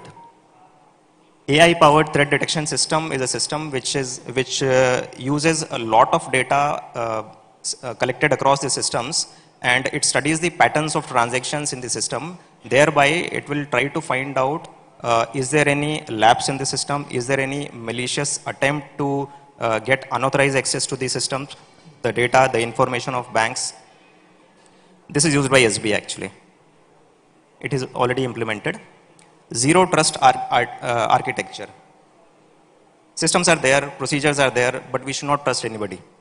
On every level, on every entry point, there has to be a checking system, checking mechanism. So following this thing and without giving any kind of relaxation to any of the levels, we can ensure privacy of data. And security incident and event management systems. This system is yet to be implemented in India. What this system does, it is an extension of the AI powered threat detection, wherein it will be analyzing data for the entire banking system, the entire organization system, and if some, you can say, something unusual is figured out in the verification, it will, an alert will be sent to the concerned department to recheck the thing. So this will basically, it will try to figure out if something is going wrong in the system, and in early stages itself we can detect if there is some abnormality. Best practices, how to deal with it, regular employee training, we should train ourselves as well. Conducting regular audits, of course, regular is a audit is a kind of post-mortem, because if something has already happened, then we go for audit. But in case there are pre-audits, or what I do is I'm a compliance and risk official. Before the audit comes to the branch, we go to the branch and we check for the records and data, and we advise the branches in case anything is not in order. So such kind of pre-checks are always beneficial to find out if something is wrong. Keeping software updated, update the software, keep the patches updated. Never download software which are from unauthorized sources, never go for free, nothing comes for free in this world. If you get a free software, probably you won't be getting updates, security updates precisely. Implementing strong password policies, of course, developing an incident response plan. Incident response plan, whenever there is a problem, we have to come with resilience. There has to be a return with the same vigor and same energy. So it's in SBI it is called BCOR, Business Continuity and Operational Resilience. Whenever there is a disruption in systems because of natural calamities or system failure for some other reason, SBI has a system wherein we can quickly come out of it, and we can keep providing uninterrupted services to our customers without any disturbance. Hardly it takes a matter of few minutes. We can arrange, we can have an alternate arrangement with some other branch, nearby branch, and customers can be redirected. So whatever transactions I went to do at this branch, I can easily do it in the other branch also. This is called BCOR, which is available all over India for State Bank of India. As I said, it is not only about banks, it is about individuals also. So these are some common cyber fraud mechanisms adopted by cyber criminals nowadays. Phishing links, the old good method, where we get mails and SMS with a link. SIM swapping, not very common, but of course when it happens, it is very detrimental because all the OTPs start going to that new number and the person can get access to your systems. Fictitious online selling platforms. iPhone available on website, one website is for 1.5 lakh, another website is selling is for 95,000 rupees. Brings a kind of suspicion in us. So double check it, verify, check for the authenticity of the website, check for the number of visitors on the website, go for the reviews, try to identify the fake reviews and the genuine reviews, and Finally, you can decide about whether I should shop with this particular website or not. But it is always better to go for the reputed players rather than going for the unknown ones. Wishing calls. These are calls. Sir, I am calling from State Bank of India. You have to update your KYC. Instead of asking you to go to the branch, I'll say, sir, you can share the details with me. I'm sharing a link with you. And once a link is given, it creates a link between you and me, and I can get everything, whatever you want. These cyber frauds are not a single, cyber criminals won't use a single technology for doing frauds. They will use a combination of 2 to 3 things. First, they will get access to your systems by either giving you some great offers. You can call it greed also. By giving you some great offers, they will try to get access to your systems, or by creating a fear in your mind. These are 2 mechanisms that are used by cyber criminals nowadays. It is called social engineering. It works on either greed or fear factor. Greed of getting higher returns, greed of getting free lottery ticket, some lottery ticket, or some world tour, some reward points, good returns in stocks invested by you, bitcoins and all. So this is one technology used by them. Second thing is fear. They will try to create a fear in your mind that if something so and so thing is not done, you will be losing this amount. You will be losing the life of your near and dear ones. You will be having an income tax rate. You will be caught by police. Some case will be registered. So these are the 2 techniques with which cyber criminals will try to finish their task. Basically, we often get into these things and we have to choose either of these. If you are not so well educated, if you are not so well informed, then the chances of getting caught is very common. Even bankers are getting defrauded nowadays. So be careful with phishing calls. Digital arrest scam, this we will discuss later briefly, of course. Courier scams, it is another form of digital arrest where some people will call you and say some parcel is received which contains something, some powder-like substance, and it bears your name, your Aadhaar number is found, your phone number is there, so you have to come for an inquiry. If you want to avoid that, better you go to some police station and you appear over there. If you want to avoid that also, you have to pay some amount in the form of bail, and we will arrange for dismiss this case. But please be mindful, any of the organizations who are into investigation, CID, CBI, even police department, they never do all these things in a digital way. Please educate your families and elders also, children also. There is nothing like digital arrest or digital proceedings. Everything in India so far is physical only. There is no digital arrest. It's always physical, and they will be, in 99% cases, they will be following the SOPs. They have to follow their SOPs. So try to understand, whenever somebody is giving you a shortcut to get away with some legal implications, beware, disconnect the call. It is not going to cost you anything. Screen sharing apps like TeamViewer, fake details in search engines. Sometimes the search engines itself are fake. Always look for the padlock symbol on the top. And of course, you can see how many visitors are there on the website, contact numbers given on the website. And avoid having any unknown or unverified apps on your system. This we have already discussed mostly. This is another kind of fraud which nowadays we are facing. In the name of interviews and training sessions, some of the companies will ask to make you payment, but none of the good companies or reputed companies will be charging any amount from you before getting you on the roll. So never make such payments. Be careful. Lottery fraud, again, you have won a lottery of say 1 crore, you have to pay 5%. Oh, it's a good deal. Simply by paying 5%, I'll be getting this much of amount. No, nothing comes for free. And especially for lotteries, be double careful. Juice jacking, whenever you find a port where you can charge your mobile, always carry your adapter with you, adapter as well as the data cable. Simply don't insert the data cable in the charging slot because it can juice your data, phone data. If adapter is there, it will work as a protection. You will be getting only the current to charge your phone. Data will not be passed. So often on railway stations and airports, we see such charging points. be mindful. Don't use simply your data cable for charging the phones. Better use the adapters. Along with the adapters, sorry.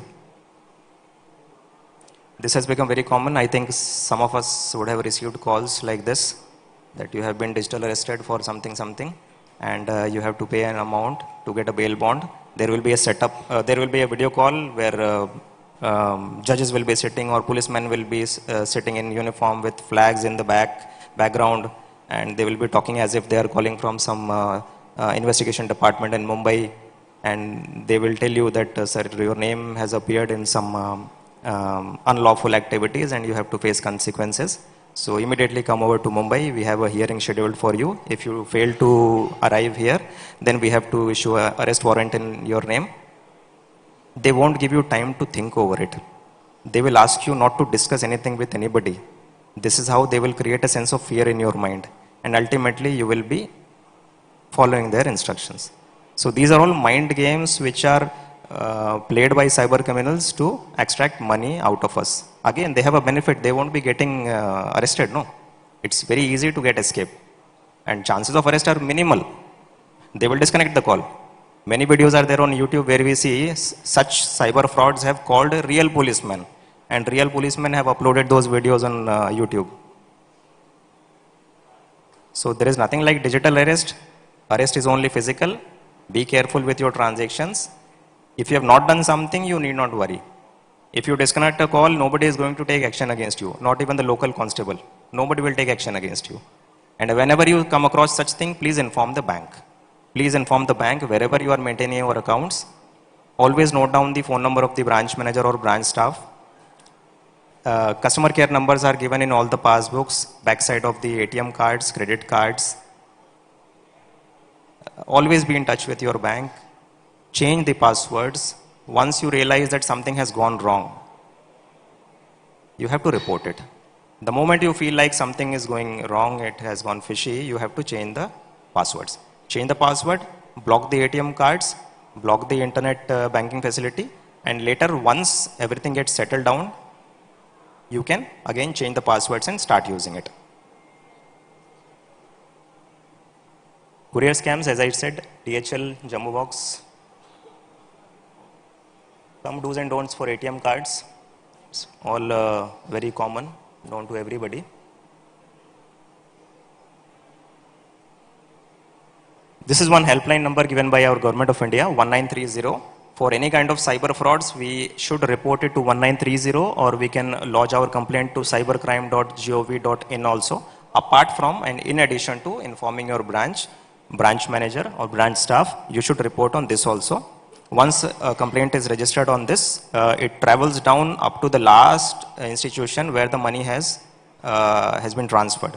See, when somebody takes your money or transfers the money from your account to one account, there will be a chain of transfers. The money goes instantly to so many banks, so many accounts. So it is always beneficial to report the matter in the golden hour. That is the moment you realize it has to be reported immediately. So thereby the chances of recovering this amount will be on higher side. 1930, the department says there are chances of 80% of recovery when it is reported well in time. So the moment you realize something has gone wrong, even if it is midnight, try to report it immediately. At least start the procedure.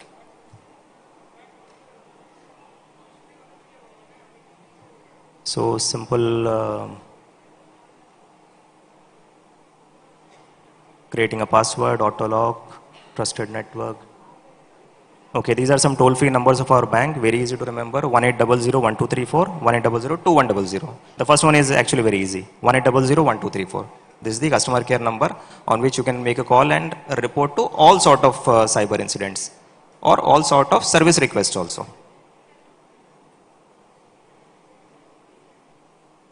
So with this, we come to the conclusion of this session. Thanks for being a very patient listener. I wish you a very good day ahead. Thank you.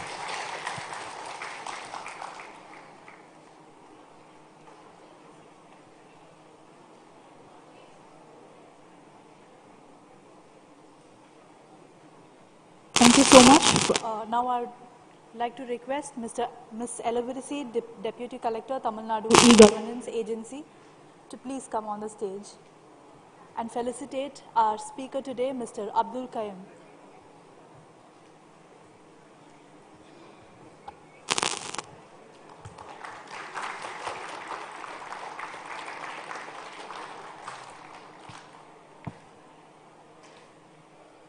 Thank you so much for contributing to such a meaningful session. Let's contribute, explore and learn and innovate together. Next, we are moving on to the other session, which is a panel discussion on the topic Building a Tech Talent Ecosystem, Nurturing the Next Generation of Innovators. And for this, I would like to first call upon Ms. Rama Devi, Chief HR Officer, who will be the moderator and speaker for today.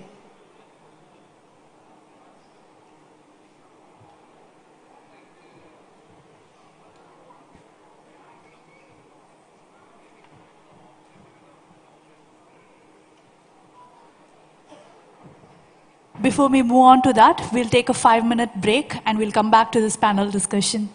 Thank you.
Test check.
May I request all of you who are standing behind to please come forward and fill the seats in the front.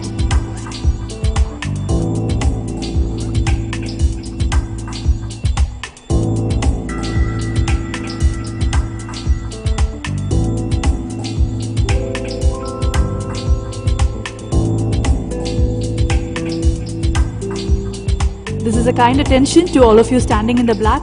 Please come forward and take your seats.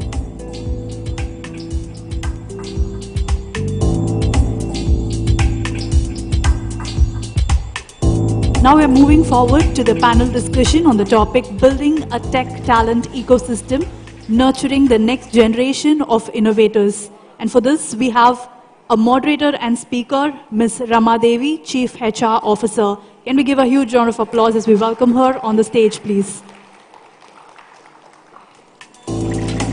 Rama Devi, a seasoned HR professional with over 25 years of experience, blends strategic expertise with operational excellence. She served as an Indian Armed Force, first women air traffic controller, handling critical flying operations. Transitioning to IT, ITES and FMCG sectors, she excels in talent strategy, employee engagement and leadership coaching. We welcome you, ma'am.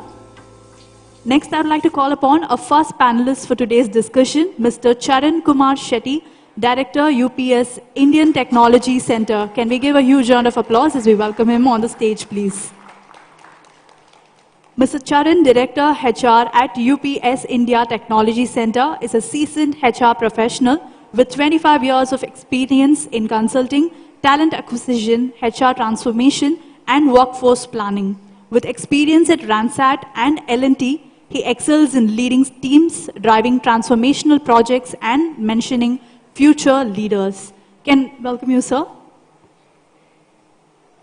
Next, I'd like to welcome the second panelist, Ms. Jayanti Vaidyanathan, Vice President and HR, PayPal India. Can we give a huge round of applause as we welcome her on the stage, please? Ms. Jayanti Vaidyanathan is the Vice President and the Head of Human Resource at PayPal India and has played several strategic roles globally and across the region. During her 25+ years of diverse experience in human resources, Jayanti has led HR, the high-tech technology and consulting fields in companies such as Conveyance and Fidelity International, where she helped partnering strategically with business leaders. She is the recipient of the Most Powerful HR Professionals of India Award by the World HRD Congress and an Innovative HR Leader Award. We welcome you, ma'am. Next, I'd like to call upon a third panelist for today, Mr. Sri Mahedesha V. Can we give a huge round of applause as we welcome on the stage?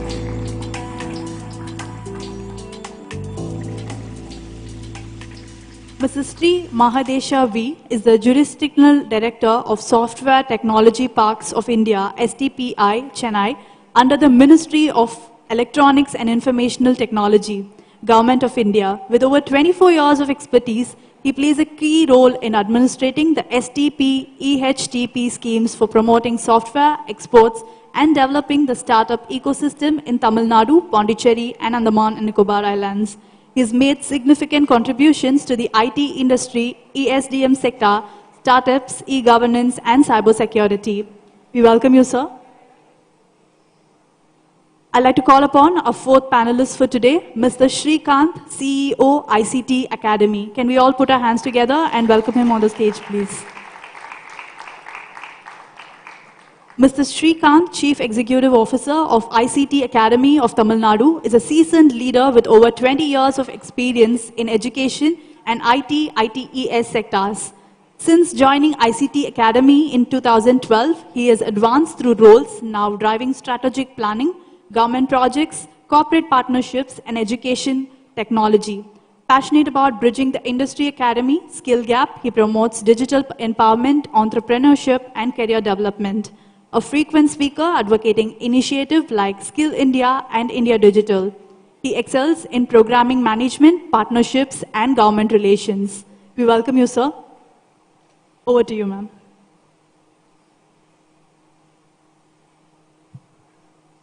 Good afternoon, all. It's my proud privilege to be with this esteemed panel today.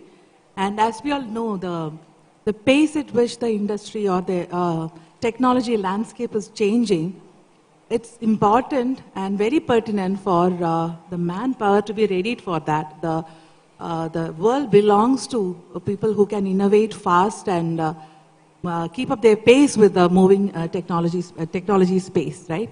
So this esteemed panel today will be sharing their views and visions on how to build a technology talent ecosystem which is sustainable, especially for Tamil Nadu as well.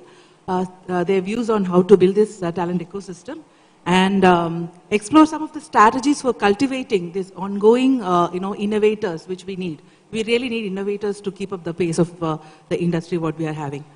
So, the first question or rather, first topic which I would like to, garner your attention is towards updating of curriculum, which has been discussed much about, how the curriculum followed in the academies or the technology institutions need to be updated on an ongoing basis to match up with the industry expectation.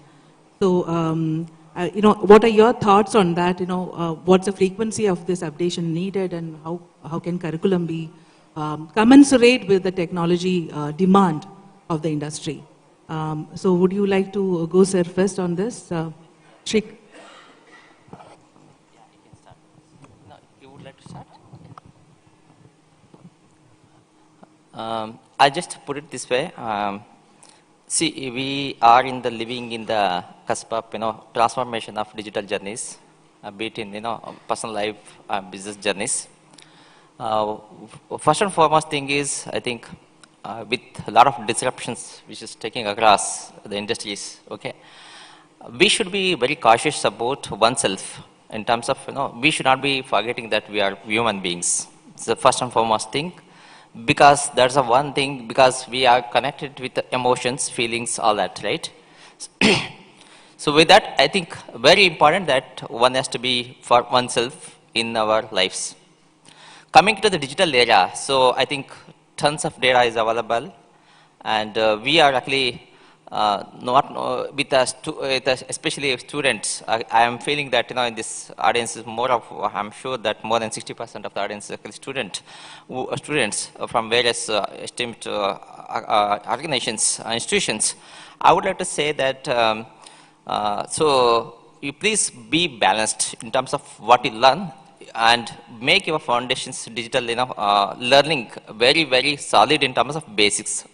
So having said that, these two things, balancing life as well as the technology learning. So from the point of view, your question is basically how do you make the school, our institutions syllabus much more oriented towards making them industry ready kind of a thing.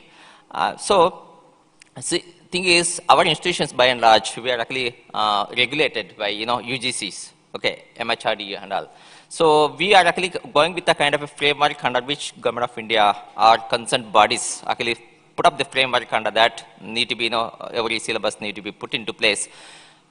I feel that I think some autonomy also need to be given in terms of how do we basically institutions make their own syllabus in terms of going with the industry, what market demands are, and how we can cope up with kind of a demand and supply kind of bridging this gap. That is a kind of autonomy, because most of the institutions today are actually being autonomous because of this reason. So I think they have a lot of, they're actually well ahead of the curve in terms of those actually not being autonomous. But at the same time, the catch is, the flip side of the being autonomous is that how do we make up the students?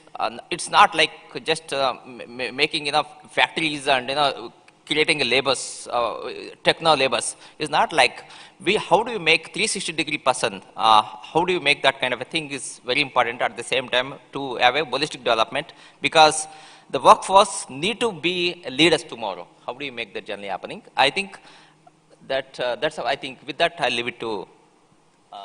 Sure. Thank you, sir. So Shrikant, I would like to pick your brain on this, because you have been a conduit between the academy and industry. And what are your views on the curriculum updating, and what should be the pace, or what are your thoughts on that? Good afternoon, everyone. See, just to give you an add up, that ICT Academy is there since 2009 and 2008, and we have been finished 16 years of our journey. You can also visit our booth inside. So what I'm trying to give you, the perspective is that on the curriculum design, most of our services are endorsed by industry only from day one. So example like Oracle or a Salesforce or Fortinet networking, name any IT company, or giving their curation of their contents, everything to us. We are training the faculty. Through faculty, we are training the students, getting them the international certification, by which they are getting into the employment quotient. Just to give you a small example, that a company like MongoDB. MongoDB is almost similar like Oracle. They have a program called DBMS, which is the most sought after now. You name any company like Zomato or Swiggy, any of them, or the back-end platform is used by the MongoDB platform only. So that is a new norm, and most of the companies are using. What we are doing is that for the product whom we are trying to position with the colleges at large, making the student ready, the users of MongoDB are recruiting those students. This is the first intervention. Second, if any of the colleges are here want to really add up the new curriculum, we have a set of courses which are all industry-based courses. Autonomous colleges can straight away add up into their curriculum, no problem. Second is that with other Anna University colleges, you can have through BOS or this thing, you can take an approval and do it. So as the moderator was telling, our DNA or our paradigm is only the industry-based curriculum. So we have been nurturing, we have been changing it over a period of 16 years. And if you say Microsoft BI or Azure, which is also offered in a platter to the faculty and to the student. You name any technology, including we are talking to a company called Snowflakes. We find Snowflakes technology is well much used, a lot of industries are taking. We are gone into that. We also realize that AVGC, animation, visual, gaming, comics, which is a new norm, that a lot of companies are hiring. So we also gone into the domain. So whichever domain we feel there is an intervention required for a faculty or to a student, we can do. This is the first thing. Second, as the industry people are sitting, we are tied up with each and every industry in the market, starting from Infosys or HCL, any company you see, they are tied up with us. They give the pedagogy, content, everything. So my point to you is that at large, the solution of the academia industry gap or the analysis skill gap issues are being addressed continuously, theoretically and practically also. So that is being, intervention is being, we have been doing because that is our core working strength. Thank you, Shrikant. Ma'am, if you can, take on this. As companies, as a global organization operating in the tech space, how do you find the educational system producing industry-ready graduates? I think we just spoke about it in our lounge area as well. I think today every organization is invested in doing a lot of customized programs to ensure students coming from campuses are really industry ready or company ready, right? I think what you go through is a very generic curriculum. There is a need for us to invest, like Sharon was talking about, what they do at UPS, similarly we do at PayPal, invest in boot camps to ensure that there is readiness. But I think a few things that cannot be taught even in a boot camp, maybe I'll touch on that because I see a lot of student community here, is from a skill standpoint, your functional technical skills are a given. We expect you to come with fundamental skills, which we can help you groom, okay? That's a no-brainer. We can enable you to, get functional. But what we see as a gap today, every company is going through a transformation today. You take a business, and India is booming, with such stories. So how do you understand, not just know what you want, but have the attitude and the aptitude to get to what you want versus focusing on obstacles along the way? Many a time when you're going through transformation, the workforce has to rally, right? We need the entire organization to walk with us on that journey, and more often than not, we end up spending time not in developing products, but ensuring that people are, with us in this journey versus just saying, oh my God, this will not work, that will not work. So develop a mindset to follow. I know you have to ask questions and be open about it, but also develop a mindset to follow. We had one of our values long ago, which was debate, decide, and deliver. Debate is done. Decision is made, start delivering. Focus on, what you have to do versus just focusing on obstacles. Sharpen the saw, again, is very critical, Rama, I'm sure. Absolutely. These two axe cutters were spending the same time cutting the tree, and one was like felling trees by the dozen, the other was not. And what he did, he was sharpening, what they call sharpening the saw at home, right? That's what helped him. So continuous updation. We talk about innovation all the time. For me, it's not that $1 million idea, but incremental innovation, what you do, small things that you can bring to the table. So these are skills that one cannot teach even in an academic institution, but as students, how do we think about those and adapt to that is a big question. As companies, we are ever willing to work with academia to enable some of these through various, and there are various tools to do that. So I know it's a long-winded answer, but thank you for that question. Thank you for sharing your thoughts on that. Charan, would you like to chime in on that? Thank you. Good afternoon, everyone. We are on the consumer side. When I say consumer side, we pick people from colleges. So we are a consumer. We expect a certain limit of competency to come from there. But we also understand these are all freshers. You right from the colleges. There's a generic kind of topics being taught. But what we look out is that just not the technical front. Technically, yeah, you teach them .NET, Java, full stack, all fine. Theoretically, they're good. But practically, are they good is something that we sometimes find them a little lacking on that. So I think the exposure, again, we were talking on the launch, is that a lot of colleges have these internships as the last 6 months as a tick off and say, okay, do internship, you're off and done. I think internship should be there at least for a year. That's how people will learn, that's how people will know what's really happening in the industry. When we picked up a couple of people from few colleges, and of course it's not that we don't go for city-based colleges, but we are very clear that we want to hit tier 2, tier 3 colleges. because those guys, we find them a little more commitment level there. They're a little more agile. Because if sometimes when we speak to students, they say, I want to do a job only in AI. I want to do only machine learning. They're not agile. I think that is not going to work for you guys. I think at least first formative years of, let's say 3-4 years, a student community has to be very, very agile. It's like, for example, we remember, IIMs types, they will put across everything, marketing, HR, finance, for first 1 year, 2 year, they go through that, and then they put on a specific role to say, okay, this is where you are going to be. So I think the mindset of the students has to change that, first of all, let me be agile to come. The second is that, as Jayanti said, that, the soft skill is something that we find is something that we lack. When they say soft skill, for example, just imagine this. We are going to bring a student, they're going to talk to somebody in US, UK or Europe. First of all, they will get very, very perplexed and say that, what are these guys talking to me? I'm not able to understand. And if you don't understand that communication, what those guys are talking, it's very difficult for you guys to go back and also answer them back. You may be technically strong, but are you able to give the clarity of thought? Are you able to give that very clear communication to them? That's a little difficult. So along the technical skills, maybe the colleges can also concentrate on developing soft skills. Communication skills will be there and aptitude will be there. So that's what we look as a combination when we pick up people from the colleges. Just not technical skill. Technical anybody can do. For example, we just went to a college about 2-3 days back. Somebody scored a high 92% cutoff. But when talking to that particular person, they were not able to articulate the project itself. So technically they're strong, but then we shifted to a vernacular language, and then they were able to speak in Tamil very fluently, and very clearly they were able to tell us this what they did. So, but that is not the need of the hour, because we are going global. We are not in situated only in India or Tamil Nadu. It's about US, UK. A lot of GCs are coming down, setting up shops in India. So your communication skill has to be very, very good. You can do that. It's not that nobody from a rural side cannot do it. Anybody can speak. It's about practicing.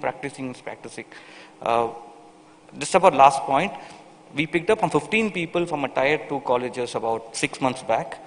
One of them, one of our colleague's friend, they also went to a campus, and they saw 2 students talking in English. Okay, conversation in English in that sort of a tier 2 city. Then he asked them, this is why I'm surprised that you guys are talking in English. Why? He said, we have been picked from the UPS. We know we're going to talk to US people. So we now started practicing not to talk in English. And that guy took the videos and to me and said that this is what it's happening in the colleges. I thought we felt very happy about that. And that is what is required from the college community also. Yeah. That's inspiring, isn't it? So we can make 100 programs, but the ultimate readiness has to come from the student community, right? No willingness to go that extra mile and learn little extra than what the college curriculum is teaching is what is coming out from all my panel's discussion. So just just to pick the thread again between probably Madhish and Shrikant, how do we ensure that this sort of the ICT sort of initiatives are given to even the underserved communities or the far-fetched tier? You talk about tier 2. What about tier 3 or villages?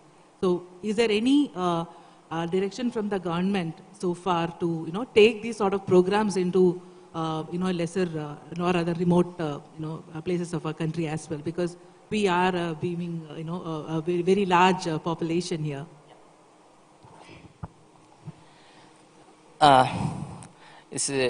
Look at today we have about 1.4 billion population in India. I think more than 50% we are already connected, internet connected. And after that, if you can look at the stats of, basically how many of them actually engage with social media and digital literacy and all. So when it comes to that, it's about more than equally as internet connected. Those who are connected, I can put it this way, digitally literate.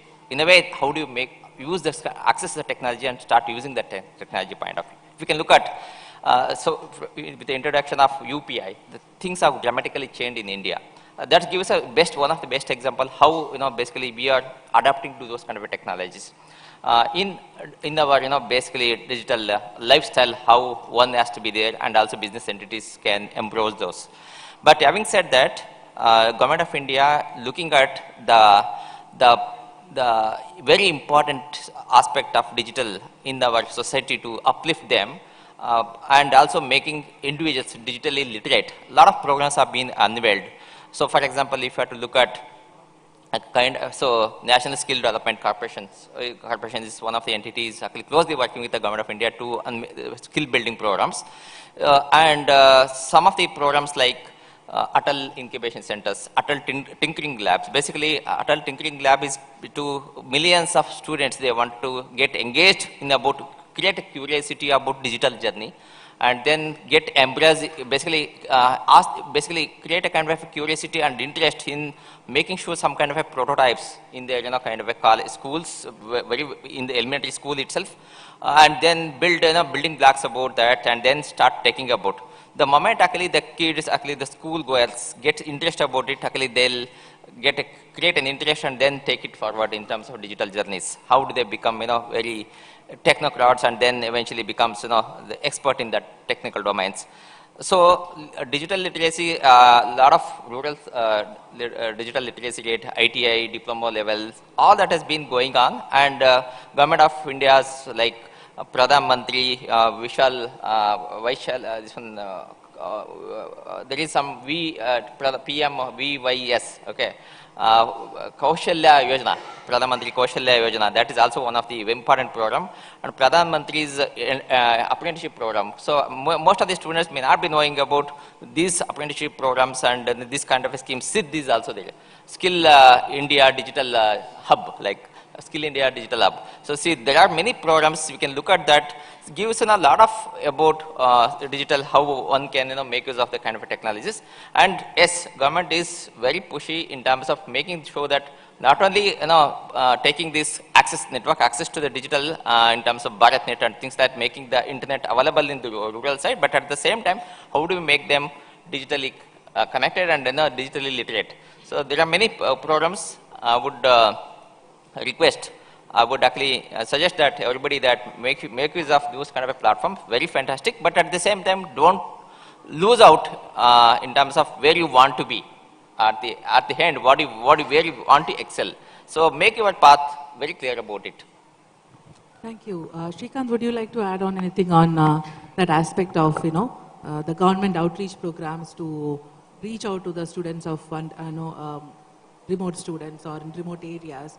Or from the industry perspective also, like, were you having any programs to connect with such, underserved, areas of our country?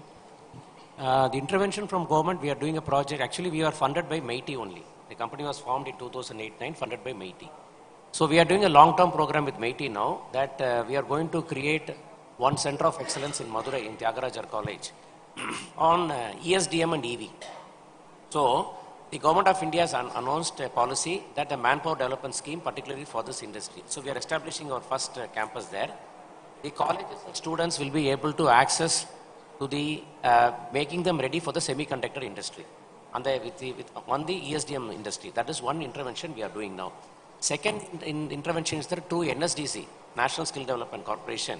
We have launched two programs. One is for the TOT, that is a training of the trainers. Any faculty member is here, can actually enroll for that program. You'll be getting access to the latest technologies domain, like example AI or ML or any domain you talk about it. We are trying to certify the faculty member. That is one program.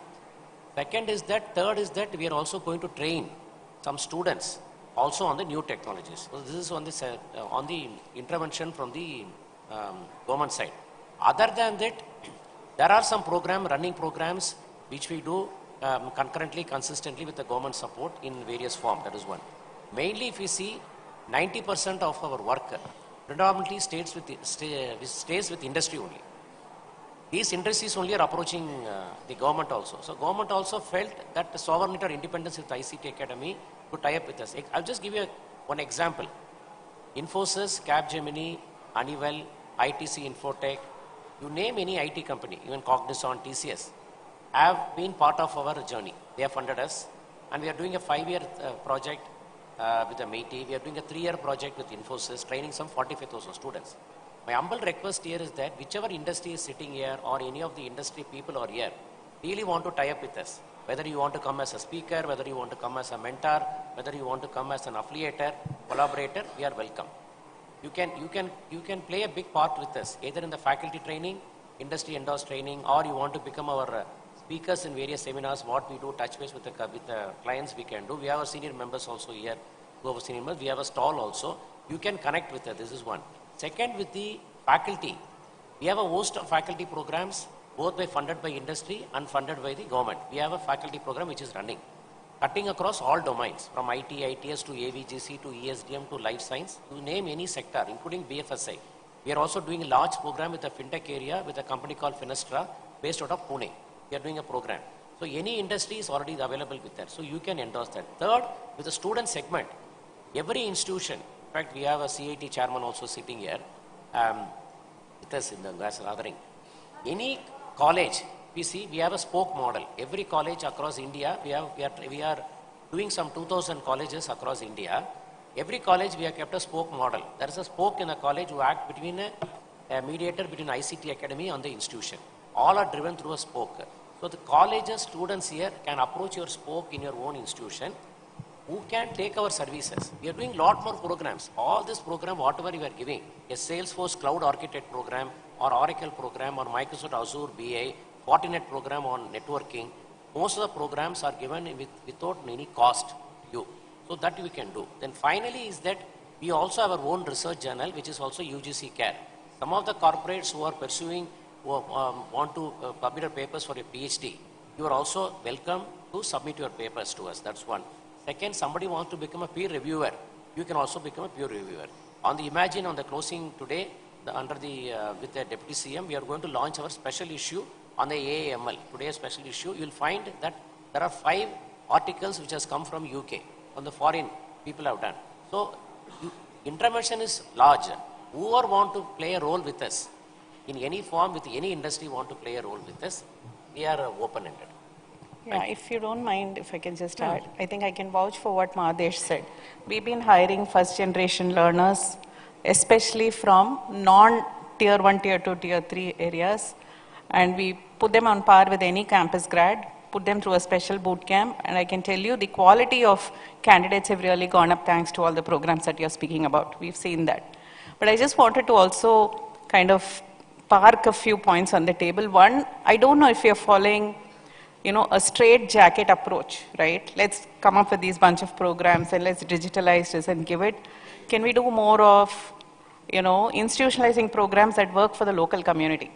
Maybe in the vernacular, maybe in agriculture, maybe in textiles and so on. So it supports the local businesses, and development in that particular community. Second, I think like many of the countries, especially Southeast Asian countries, which mandate a year of military service or jury duty, can you consider looking at, if not 1 year, at least a few months in one's lifetime where people like us can go, the student community can support and spend time integrating the community, because they're all first generation learners. I mean, you don't have parents who are educated. None of them are educated as, for most parts, right? So it needs that community to come together as well. Just add on to, before you ask, the thing is, train the trainers model is very important, because the kind of a population we have. Let me tell you, the moment actually we put some percentage of a population, is like workforce, okay, to make it industry ready for that, it's very highly difficult for any institutions or anything, because we have to train the train models. I'll just give an example. See, for example, if you have to train some student community or education institutions community as a large, what you have to do is perhaps I tried that, I wanted to do it in Karnataka government, engage partners, corporates, and mandate corporate that every corporate should mandate there are architect level person who should actually build take up at least 2 sessions in a year to every colleges. Okay, they can train the faculties. The faculties will train faculties and students of the final year degree. They will actually train other students. Okay, and you can create a kind of a portal for that. And government, the moment actually government mandates this, I'm sure that corporates, hand in hand work with academics. Academics actually is kind of a spillover mechanism. Then they can reach out to the masses and create what is the skills level required, which is actually high tech, or maybe in the very fundamentals, or at those who are actually wanting to be in the support services. You can navigate those kind of things, and I am feeling that the corporates who are in the, actually if you want to create high-tech, this one, engineers, I think architect levels, which is actually very, very less to find out in the industry.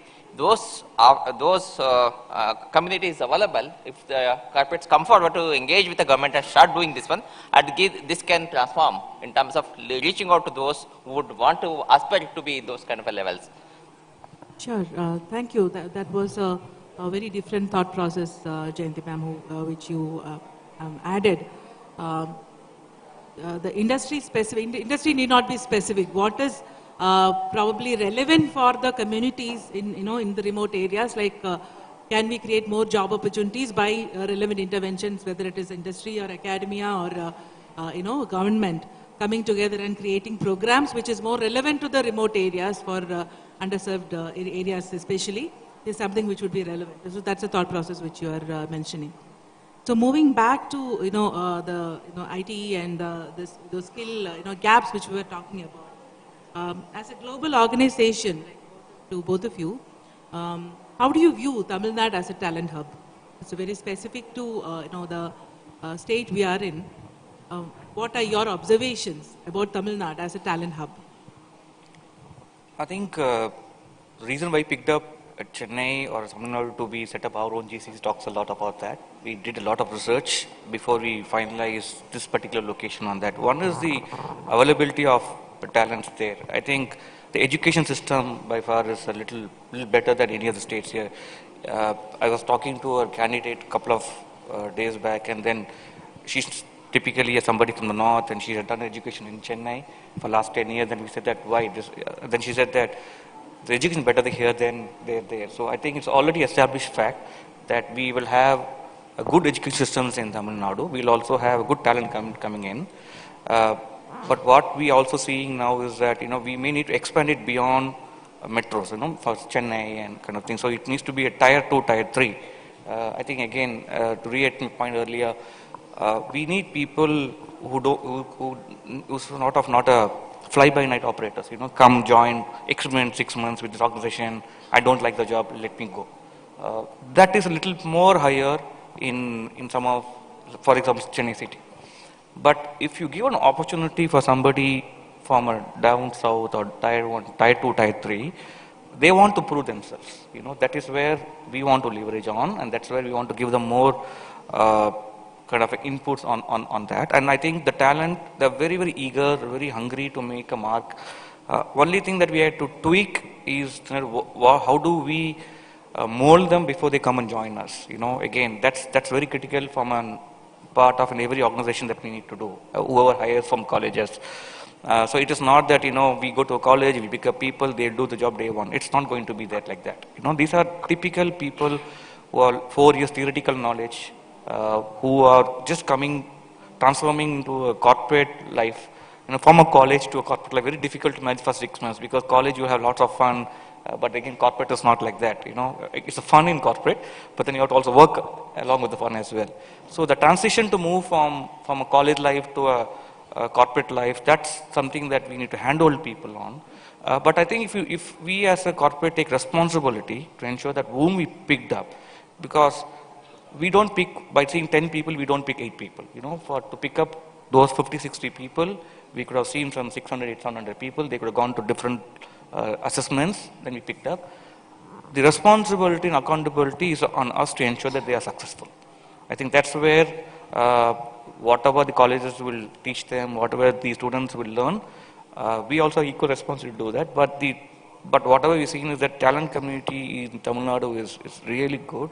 I think we will be expanding it in coming days as well. I think that's where we picked up this location also. So it's no doubt this is a place that a GCC has to be there. Excellent. That's great news. That's great news. No, I'll just quickly add that we have a very thriving software development center in Chennai. We've just signed an MOU with the Tamil Nadu government where we've committed to hiring more 1,000 people for niche jobs across 3 years. So we feel really supported, with the current programs from the government, and the skill development programs are also kind of complementing the story. Like Charan said, 20%, I was just reading an article, 20% of the engineering population comes from the state. Great colleges. I feel the one issue that we had earlier around communication is getting better. I also feel there is global sensitivity and cultural orientation a lot more in the talent we pick up in Tamil Nadu, for sure.